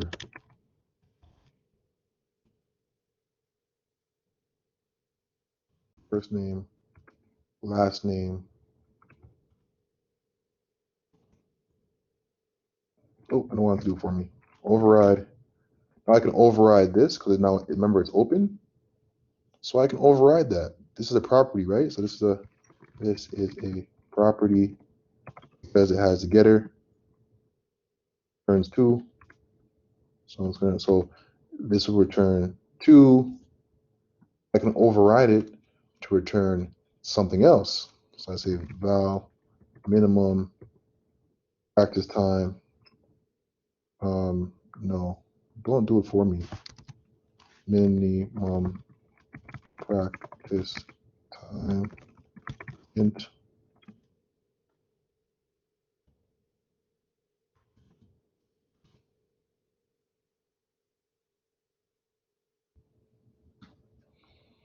Um,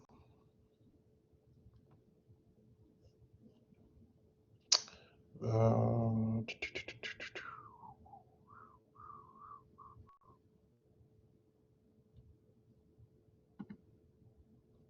and it does override it. Yes. The name isn't the same. Oh, yes. Thank you for seeing that. Okay. So minimum practice. Yes. Sorry, I put an S there. That's why. Okay. Thank you. So here we overrode this practice time returns 2. Here we are overriding the minimum practice time, multiplying the original minimum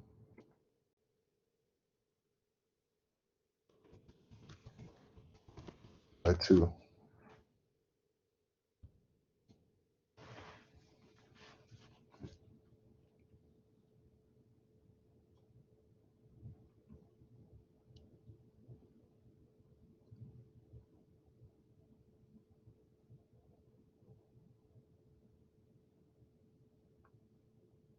All right.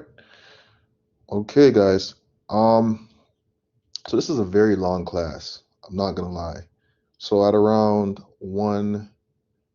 like in maybe like 20 minutes, we'll take another break. 'Cause I think this is like a 4-hour class, right? So I think we might need to take 2 breaks, um, just so you guys can download everything. Let me actually post this right now. We did significant work, so I'll post this right now to Blackboard. You guys can take a look at it, okay? Just in case you're lost.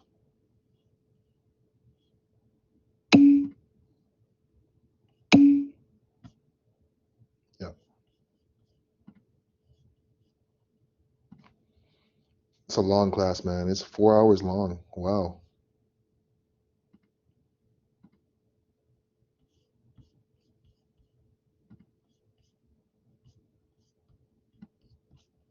Wowzers. I don't think I ever had class that long before. Never. All right, I'll give you guys like 5 minutes now. Go download it. We'll come back in 5 minutes and we'll continue with more code.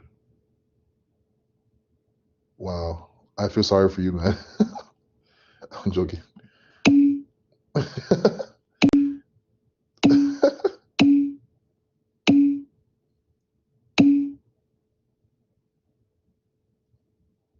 Wow. That's brutal.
All right.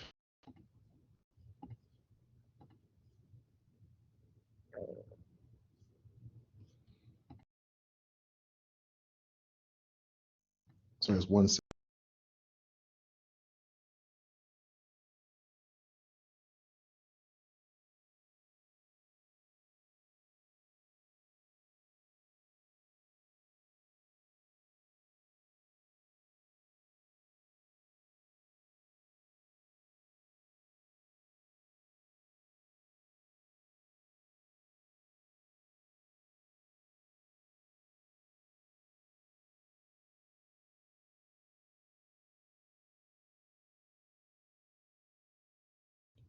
Okay.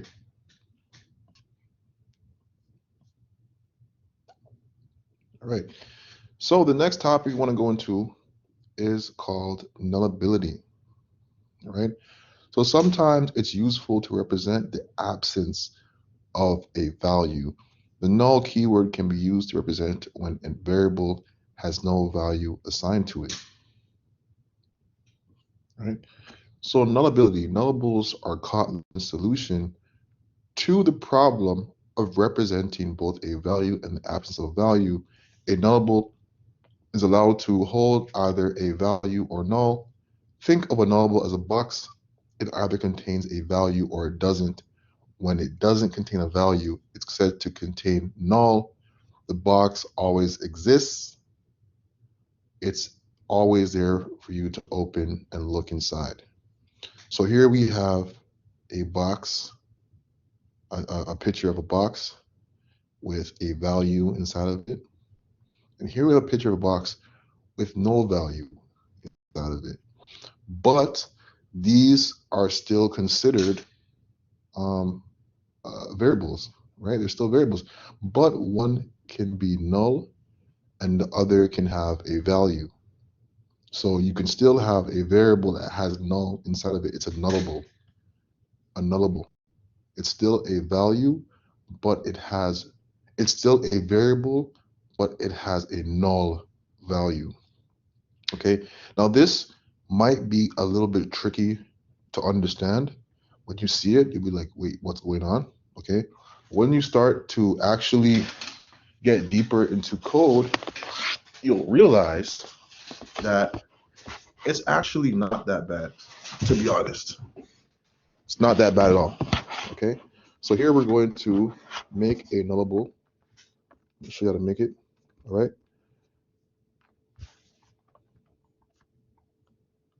All right.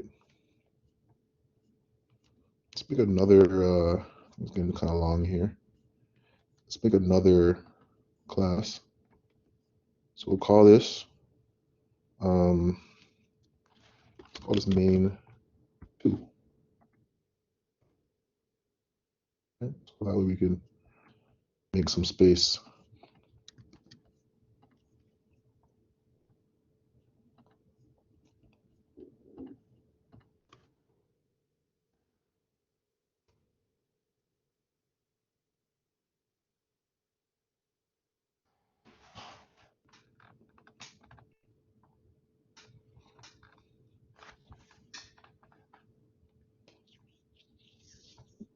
Okay, so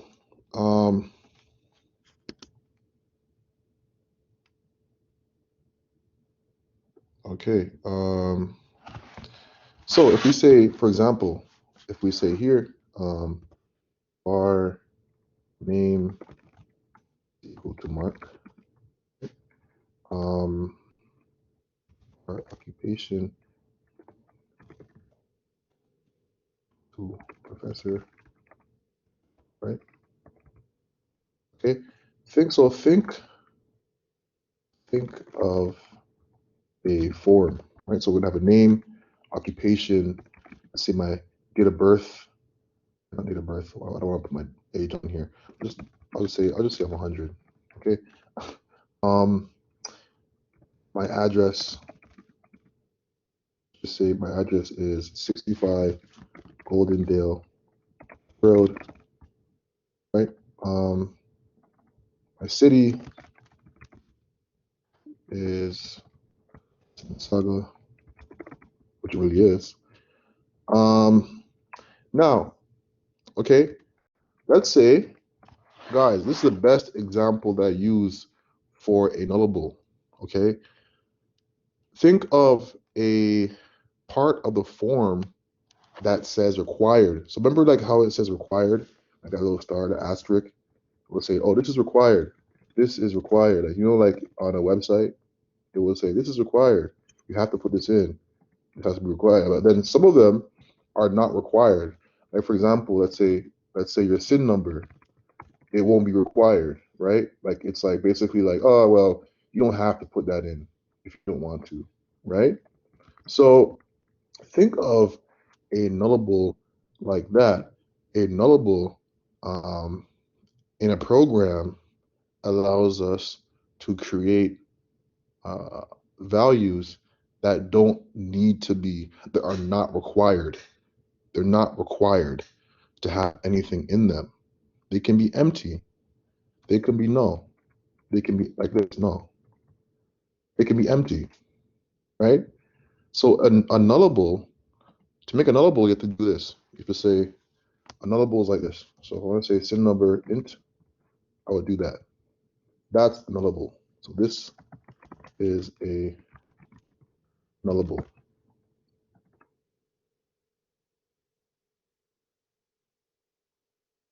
right? Which means it is not required.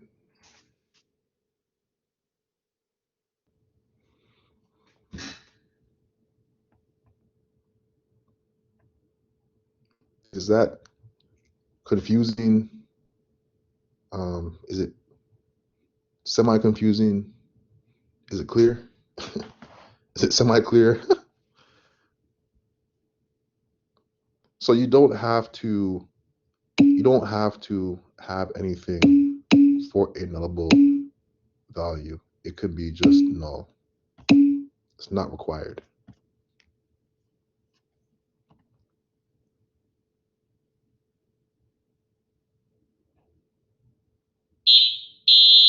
Well, sorry guys, my fire alarm is going off. I don't know why.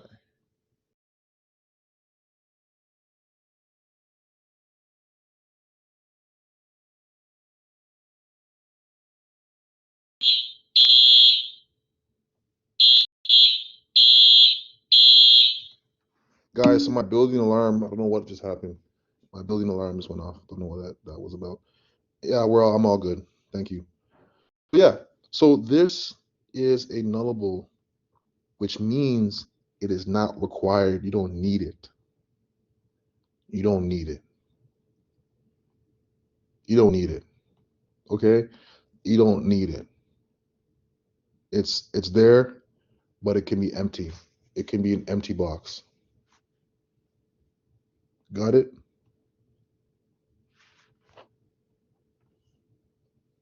All right. So for example, for these, for example, if I printed this out, SIN number, and I printed it out, it should say no. It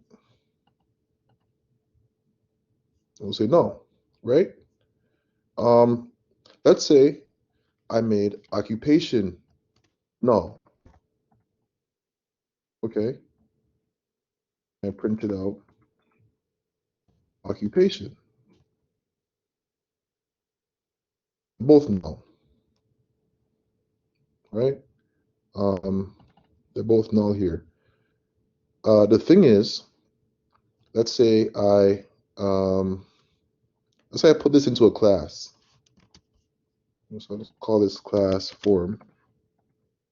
I put them into a class. Okay. Right.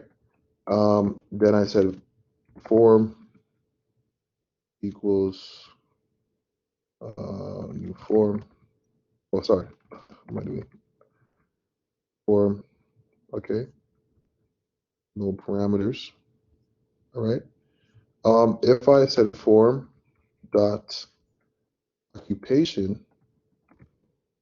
it up.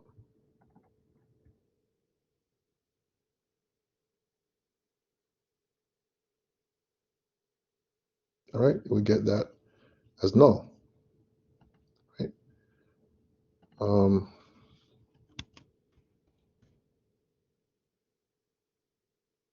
Okay, so yes.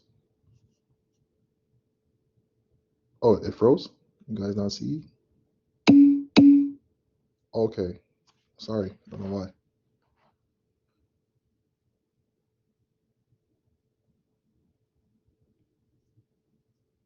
Okay.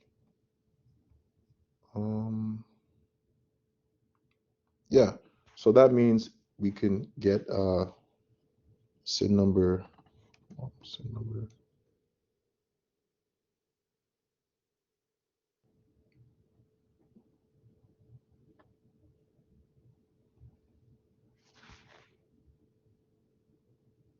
Okay, all right, guys. So I'm trying to see something here.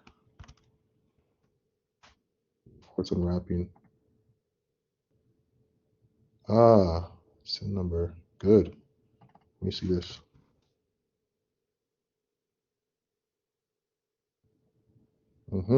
Okay, right, guys. Look. So basically, what I did here is I made it null, all right, and I used something called force unwrapping. All right, force unwrapping. What we're doing here is we're saying that the nullable, optional in Swift, the nullable in Kotlin. So it's called optional in Swift, nullable in Kotlin. So, anyways, what we're saying here is if it's null, then we're gonna crash. Right? It's gonna crash.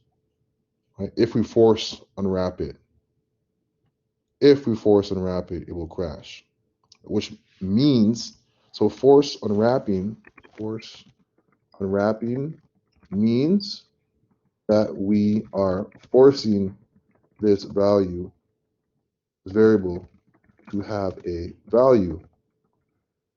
If not, the program will crash. Okay? So it's kind of like using an if statement to check and see if a variable is there, has a value, or if it doesn't have a value. Okay?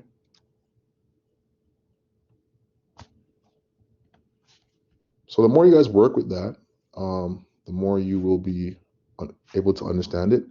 At first, it's kind of like, I don't really get it, but the more you use it, you'll see it's not that bad. All right, the next thing we're going to learn is interfaces. So interfaces define a blueprint of behavior that concrete types conform to. With an interface, you define a common set of properties and behaviors that concrete types go and implement. The primary difference between interfaces and other custom types is that interfaces themselves cannot contain a state. So here we have an interface vehicle. All right. Right. So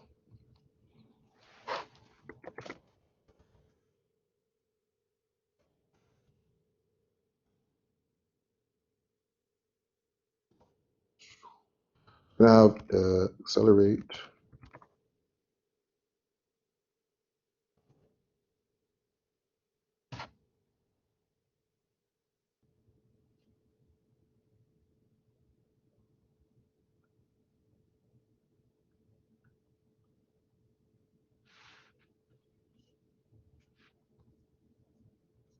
All right.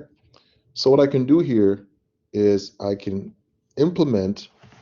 So I can implement the vehicle interface with a class. So I can say class, let's say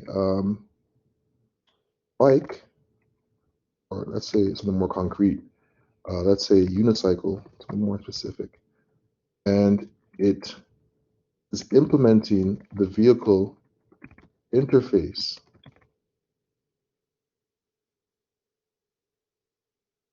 Right? So here it says the issue that we're having here is that Unicycle is implementing the interface, but it's not implementing it. It's not, because there's no functions, no methods in here. So if I say implement members, I could always do it myself, but I can just press that, and then I can implement accelerate and stop. So if I implement both, I say okay, I'll see that both have been implemented. I can do that myself, guys, without that, but that just helps me out, right? So pretty much now this is a concrete class, right? Because we've now implemented an abstract class or an interface. Get it? All right. So in the interface, we can add more to it. Yes.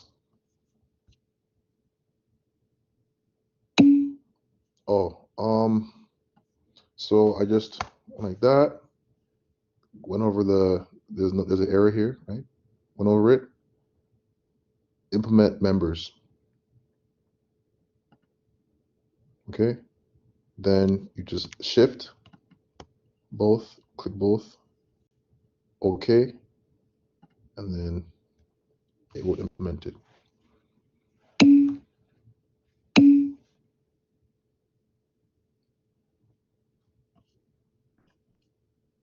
Yes, no problem. All right.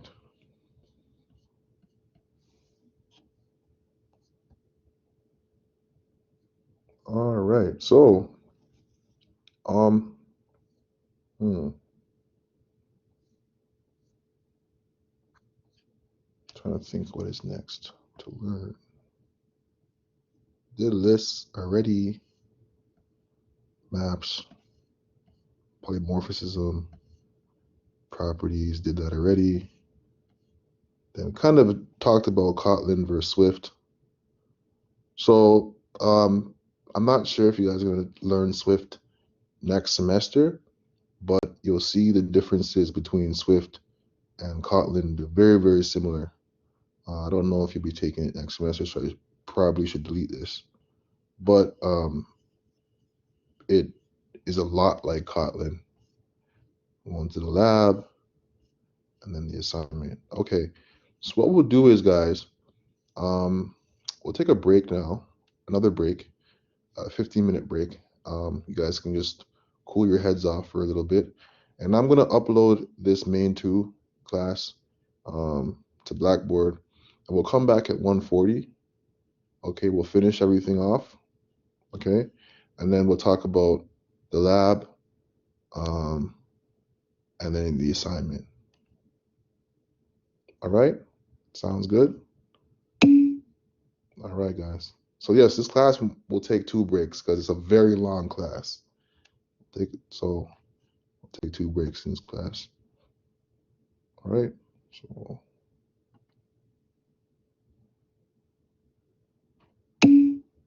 yeah.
Hello. Sorry. Hello. All right. Let us continue.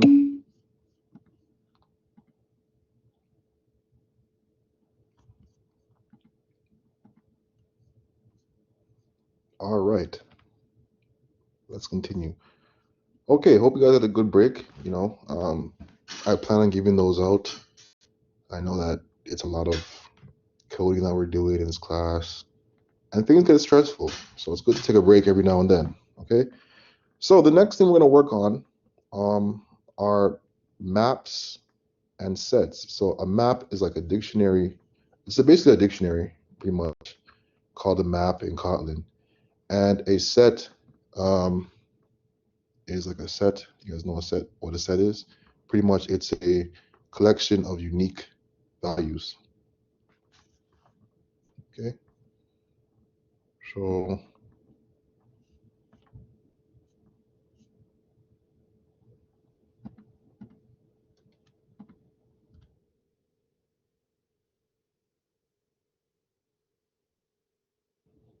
okay. So we're gonna say maps.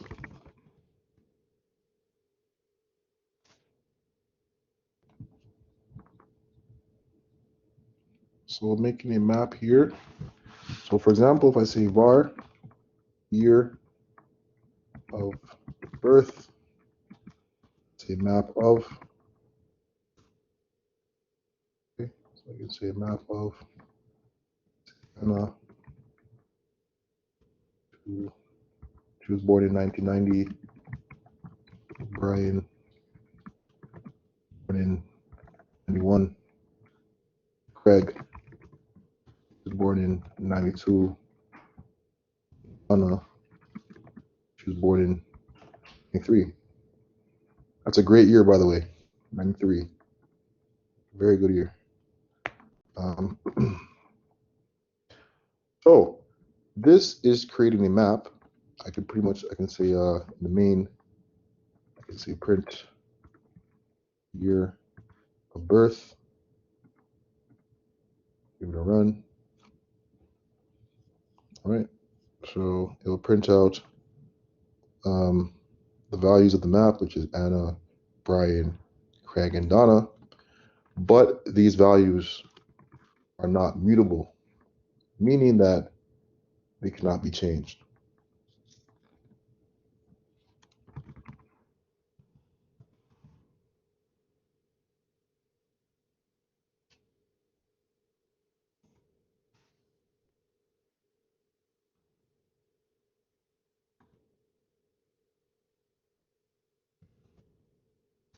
So this one here can be changed. Anna to 2, Brian to 2, Craig to 8, Donna 6.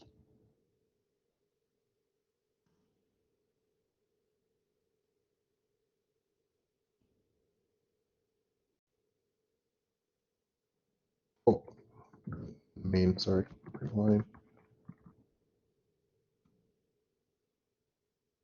names and scores.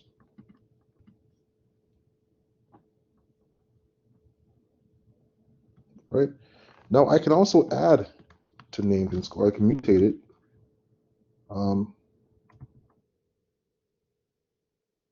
Scores. Say put. Right. Add another value here.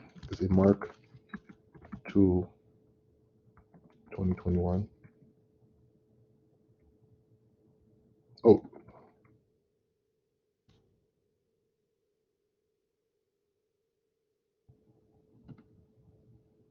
Oh.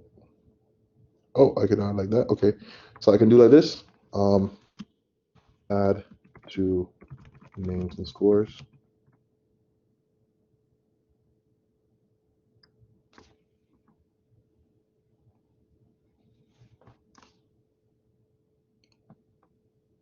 All right.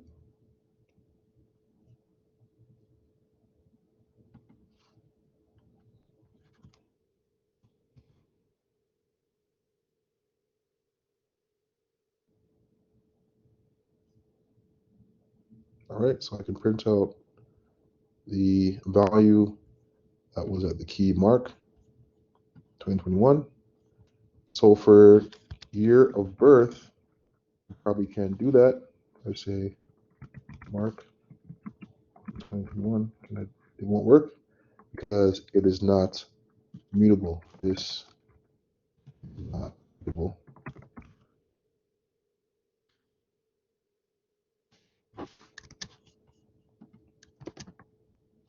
Right. Okay. So that is a map, which is AKA a dictionary. Right. Now, let's look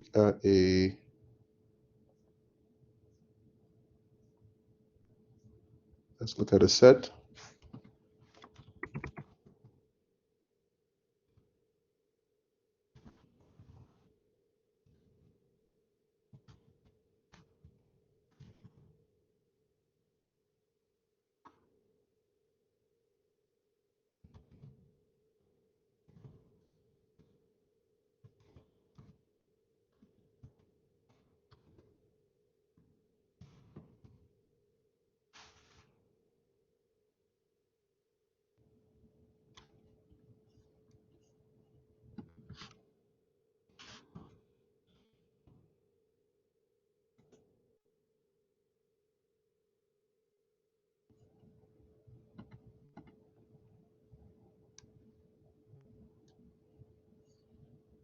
Right.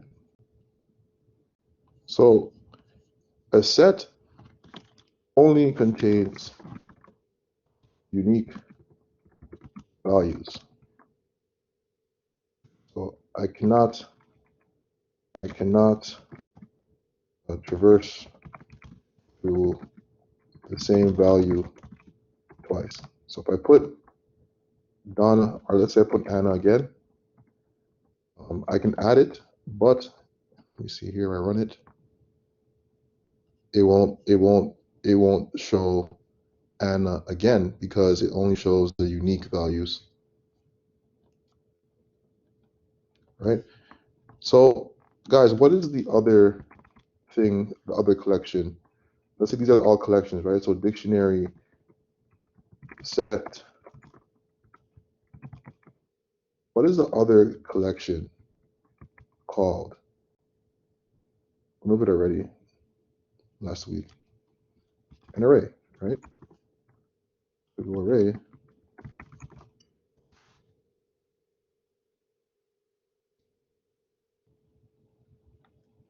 Let's say var for arrays here. Let's say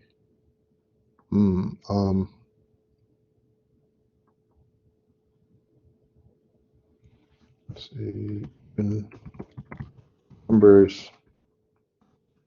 Would say array of.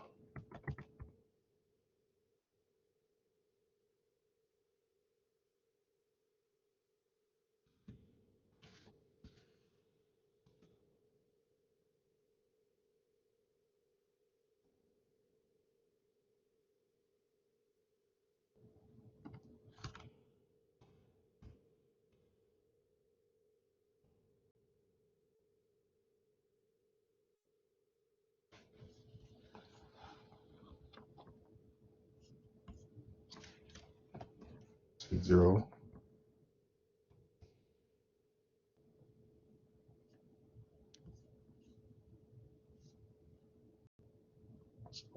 The number is 2. All right. So how would we access, let's say, 6? You would say even number is 2. 6. Yes. Yep. Okay. So the next thing. So polymorphism. So for example, if I have two functions, so poly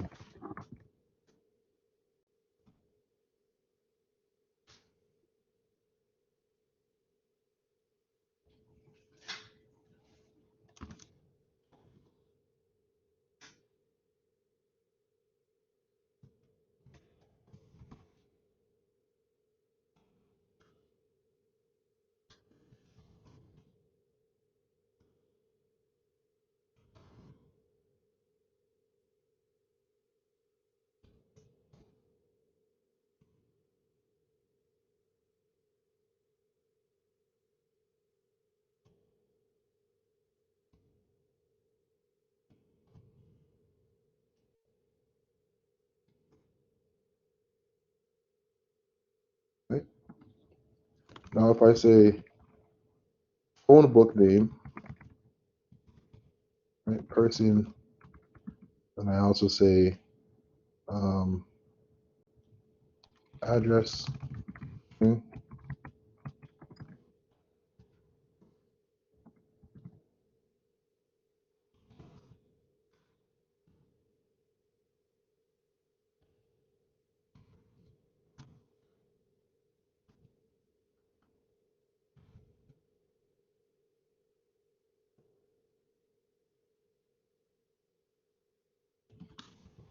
Okay.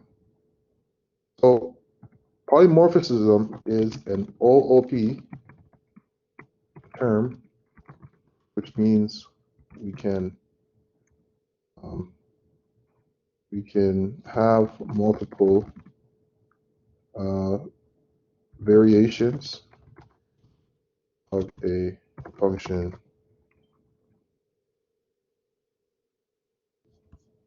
of the same name. I could do this again, phone book name.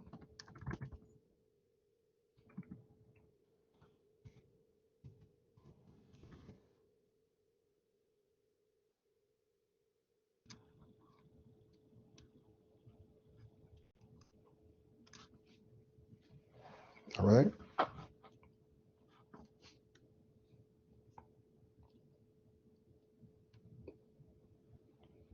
Okay. All right. So that is that. The property, I think that's enough for today, guys. So let's go on to the lab activity and then the assignment. Okay.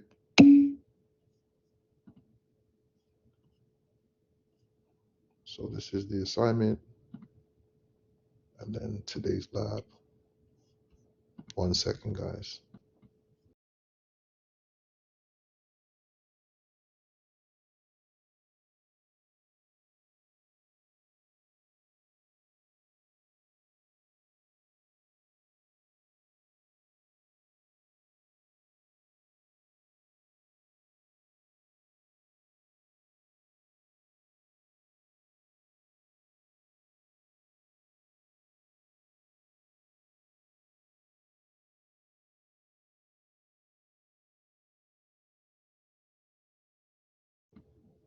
Oh yeah, before it's due, yes. So if it's due by midnight, you can hand in as many times as you want before midnight.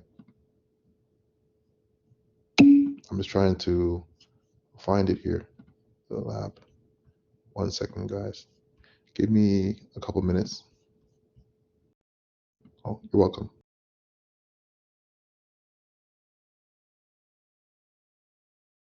Also, I'm gonna post the code I just worked on under week 2. So give me like 2 minutes.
Okay, so for today's lab,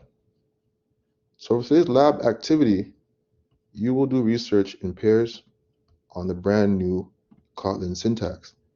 You are to select at least 5 key features about Kotlin for example, nullability, type referencing, and compare and contrast them to another language with an equivalent feature. So you should be really comparing it to Swift. I know you guys haven't done anything in Swift yet, but you comparing and contrasting the two, I think will allow you to learn more about Kotlin and see how it compares to Swift. Okay. Okay. So for example, type inferencing in Kotlin versus type inferencing in Swift, right? Nullability in Kotlin versus nullability in Swift, which is called, like I said that in class just now, I said optionals, right? For each feature, you are to write a paragraph explaining how it is similar or different for both languages. Use code snippets, documentation, and screenshots to prove your points. Every feature that you compare will be worth 1% for a total of 5%. All right. So you guys will have that due by today. It is due by midnight. All right. So I'll give you time now to get in your groups or your pairs, I should say. And you can work on it. So like I said, it should be like roughly around 5 paragraphs. Right. So 5 paragraphs should be around like maybe 2 pages or so. I don't know, 1 page and a half. And please double space it. Double spaced. Okay. You can write it in here, like within Blackboard if you want. You and your partner or whatever. It's up to you. Okay, so that will be due by tonight. And yes, you can have multiple unlimited attempts. So just when you hand it in, please just write your group member's name. Please write our partner name at the top so they can receive the mark. If you do not do this, you won't get the mark. The partner, if you don't put the name. So that's very important. Very important. Yes. Question.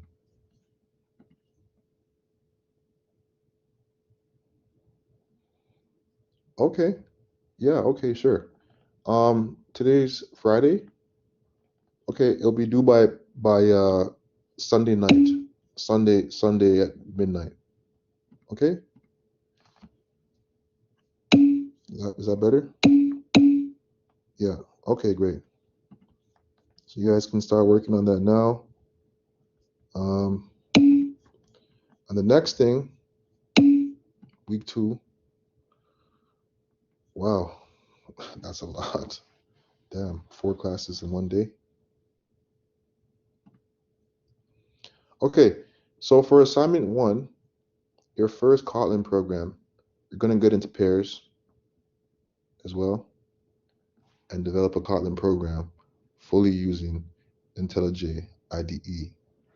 In the first assignment, you'll create a program of at least 10 classes of your choice that demonstrates your knowledge and understanding of OOP, right, using Kotlin. Your program can be a short interaction that displays output to the console. The user should be prompted to answer a series of questions in the console using readline. I'll be grading you on how well you implement the following guidelines into your program. Note, failing to implement each part will result in a loss of marks. Be careful in your submission. Right?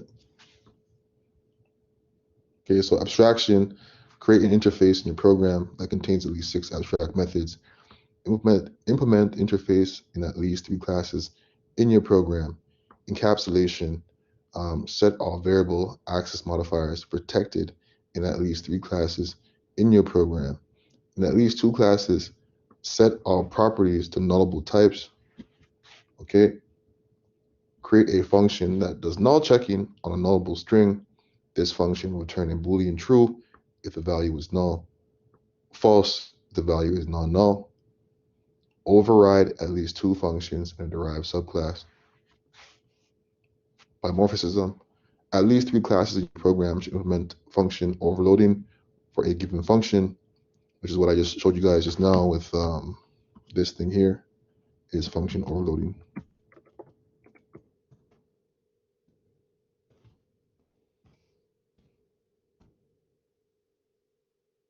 In at least one class, create one function called printout that implements function overloading for 5 different use cases. For these different use cases of printout, pass different value types in the parameter, for example, int, string, double. Okay, inheritance, enable inheritance for at least 5 classes in your program. So remember the open keyword, at least 3 classes in your program should inherit from a base class. At least 4 classes in your program should use a primary constructor. At least 1 class in your program should be implemented a secondary constructor. I want you guys to look this up, how to do this. You're gonna have to do some research on that. I didn't cover this in class, but that's the only thing I didn't cover. Right? Your final program should run smoothly while still following the above rules. You'll only receive full marks if following all guidance as well as using comments to explain each line here. Because you need to use comments, guys. Please use comments. Please. I really appreciate comments. Clean code practices such as indenting, appropriate variable naming, etc., no spelling or grammatical errors in the code or within the output. So here it said this was a mistake. This was a mistake that I had to fix. Let me go back to.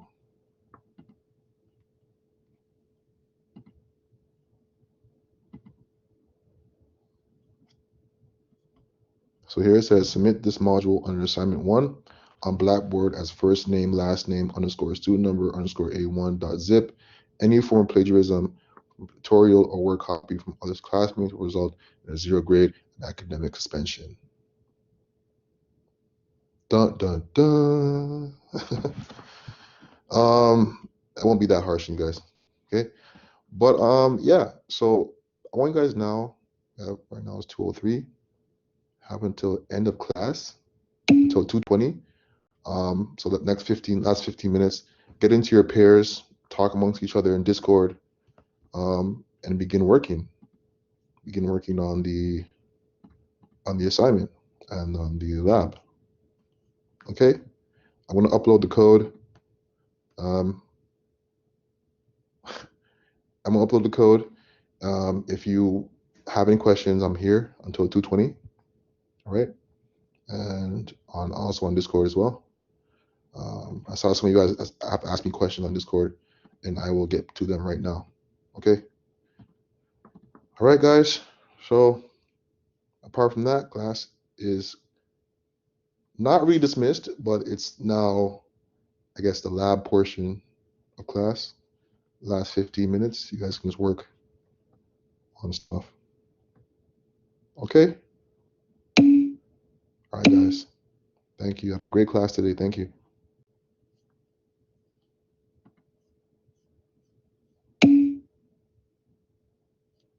Thank you. You as well. Have a great weekend, guys.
No.